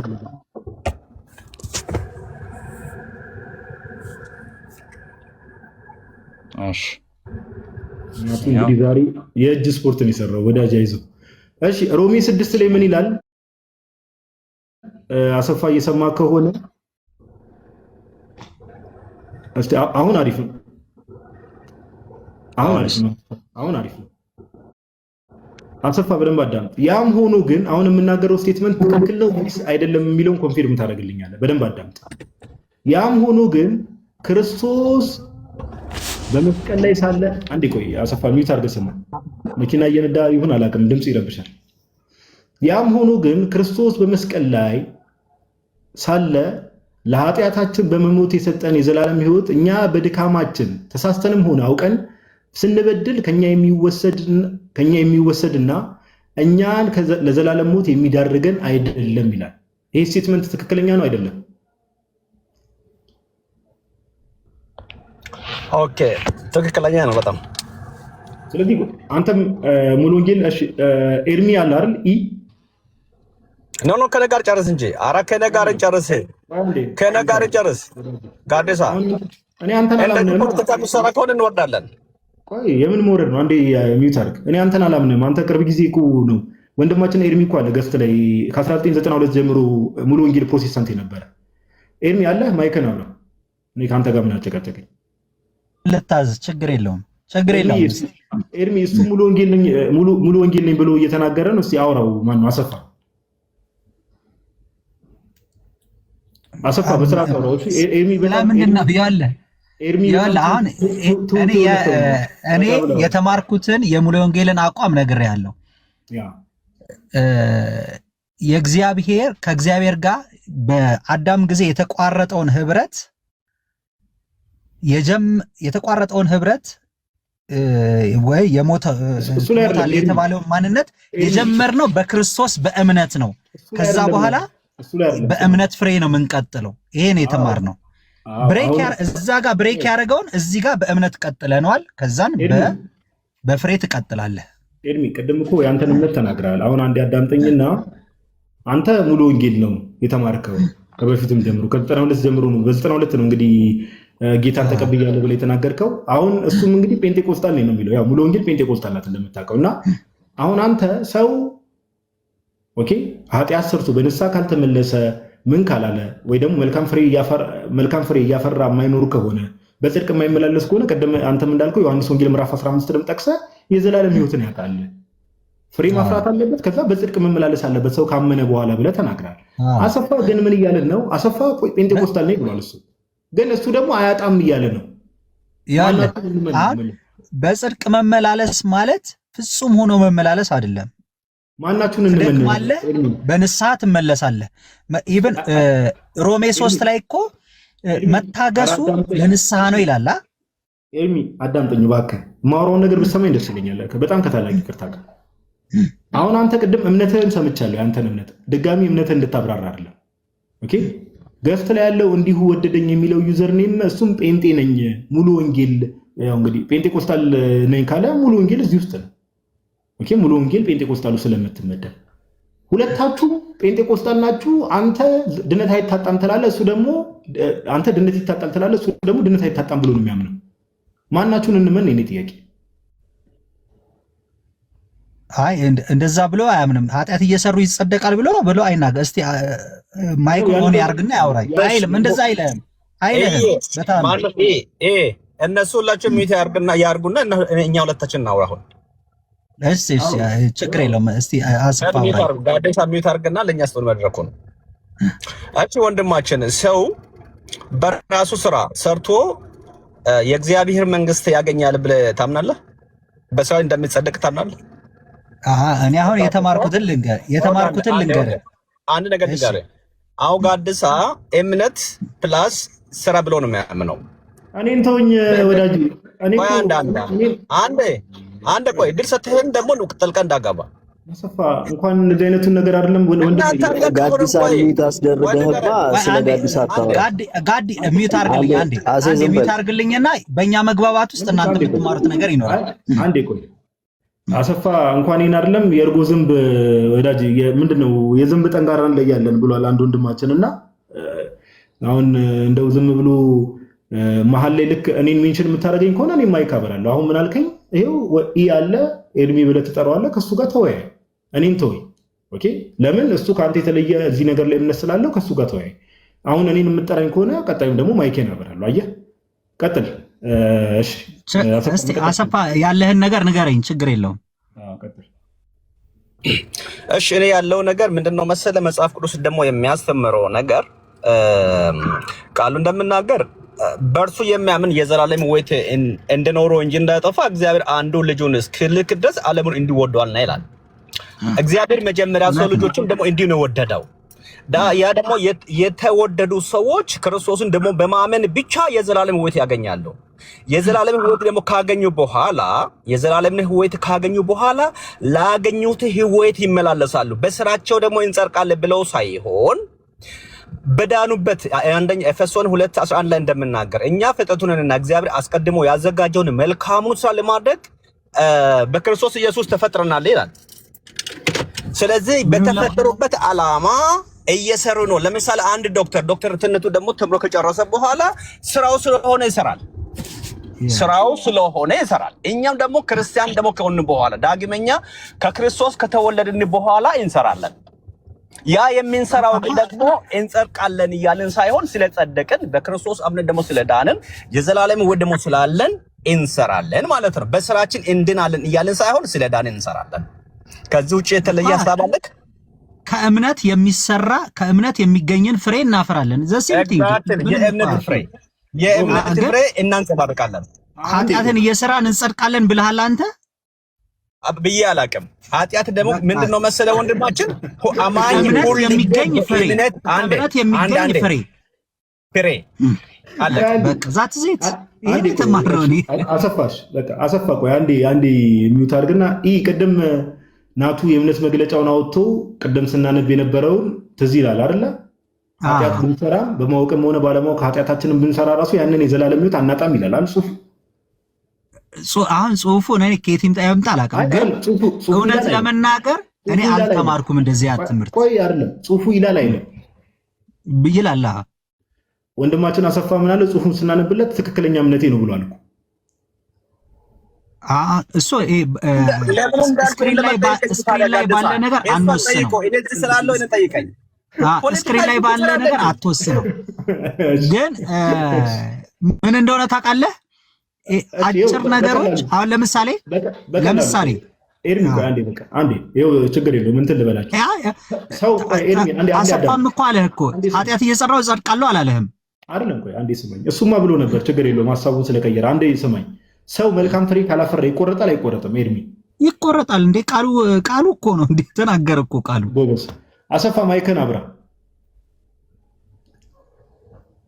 በንስሐ ካልተመለሰ ይቆረጣል። ዛት ዜት ምንም ድርድር የለውም እኮ ቃሉ ካለ አለ ነው። ጎበዝ ኤርሚ አንዴ አሰፋ ማይከን አብራና ሰው መልካም ፍሬ ካላፈራ ይቆረጣል አይቆረጥም? ኦኬ መልካም ስራ ደግሞ የሚሰራው መቼ ነው? መጀመሪያ እሱ ነገር ይቆረጣል አይቆረጥም? አዎ ይቆረጣል አለ። በቃ ያ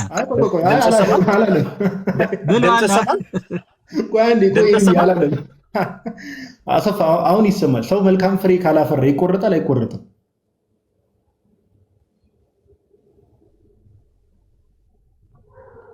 ይቅርታ ጋር ስልክ እየገባ እየረበሽኝ ነው። ይቅርታ ቆይ እስካ።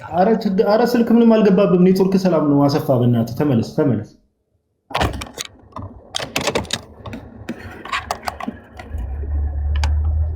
አሰፋ እንሰማለን እኮ ምንም ስልክ አልጠራም ከጀርባ ራሱ ሚውት አድርጎታልና እኔ እስቲ ሌላ ደግሞ አንተና ዮሐድን ልጠይቃችሁ። አይ በቃ እንዲህ እናድርግ ኤርሚዬ ወንድማችን ለምሳሌ አሁን ኦነስት መሆን ያስፈልጋል። አሁን አንተ በቅንነት ነው እንደው በእግዚአብሔር ፊት ሳልዋሽ ነው የማወራው ብለን ከቅድም ጀምሮ የሚገርም ነገር የእኛን አስተማሪዎች ብታገኛቸው እዚህ ላይ የሚወራውን ነገር አያወሩልህም። አንተ ቲክቶክ ላይ እየሳብ የምታወራቸው ወሬ አያወሩልህም። ለዛ ነው እኮ ኤርሚ ሁሌ የምንናገረው ምንድነው ፕሮቴስታንቲዝም በፕሮቴስታንቱ ዓለም ውስጥ በጣም ብዙ አይነት ትምህርት ነው ያለው። የተለያዩ ትምህርቶች ነው ያሉት። ወንጌል አማኝ ተብሎ ሰው ተሰብስቦ ብዙ አይነት ትምህርት ጋዴ አይደለም፣ ውሸት ነው። ጥያቄ ምን ነበር? ይቅርታ ጥያቄ ምን ነበር? አይ አሰፋ አንዴ ዝም በልማ።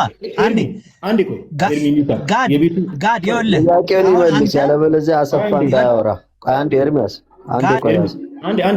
አንዴ እንደማመጥ። የቤቱ መሪ እኔ ስለሆንኩ ተረጋጉና ኤርሚ አንተም አዳምጥ። ወንድማችን አሰፋ ማይከን አበርተ ሰው መልካም ፍሬ ካፈራ ይቆረጣል፣ መልካም ፍሬ ካላፈራ ይቆረጣል ወይስ አይቆረጥም?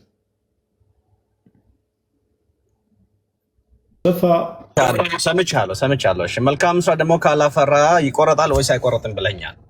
መልካም ስራ ደግሞ ያለ ንስሐ በራሱ ደግሞ መስራት ይችላል። ተጀመረ ሰው ልጅ ደግሞ አሁን አንተ ትሰራለህ። ጋድሳ ንገረኝ። ሂድ ወደ ካባ ውረድ። እምነቱን ራሱ አያውቅም። ለእምነቱ ራሱ ታማኝ አይደለም። መልካም ፍሬ ሰው ካፈራ ይቆረጣል አይቆረጥም ተብሎ ይጠየቃል። አሁን አንተ ታፈራለህ ይለኛል። እኔን ተወኝ። እንዲሁ ወዳጅ እኔን ተወኝ። እኔ ምን አደረኩ? እኔ እኮ እምነትን ተናገር ነው ያልኩ።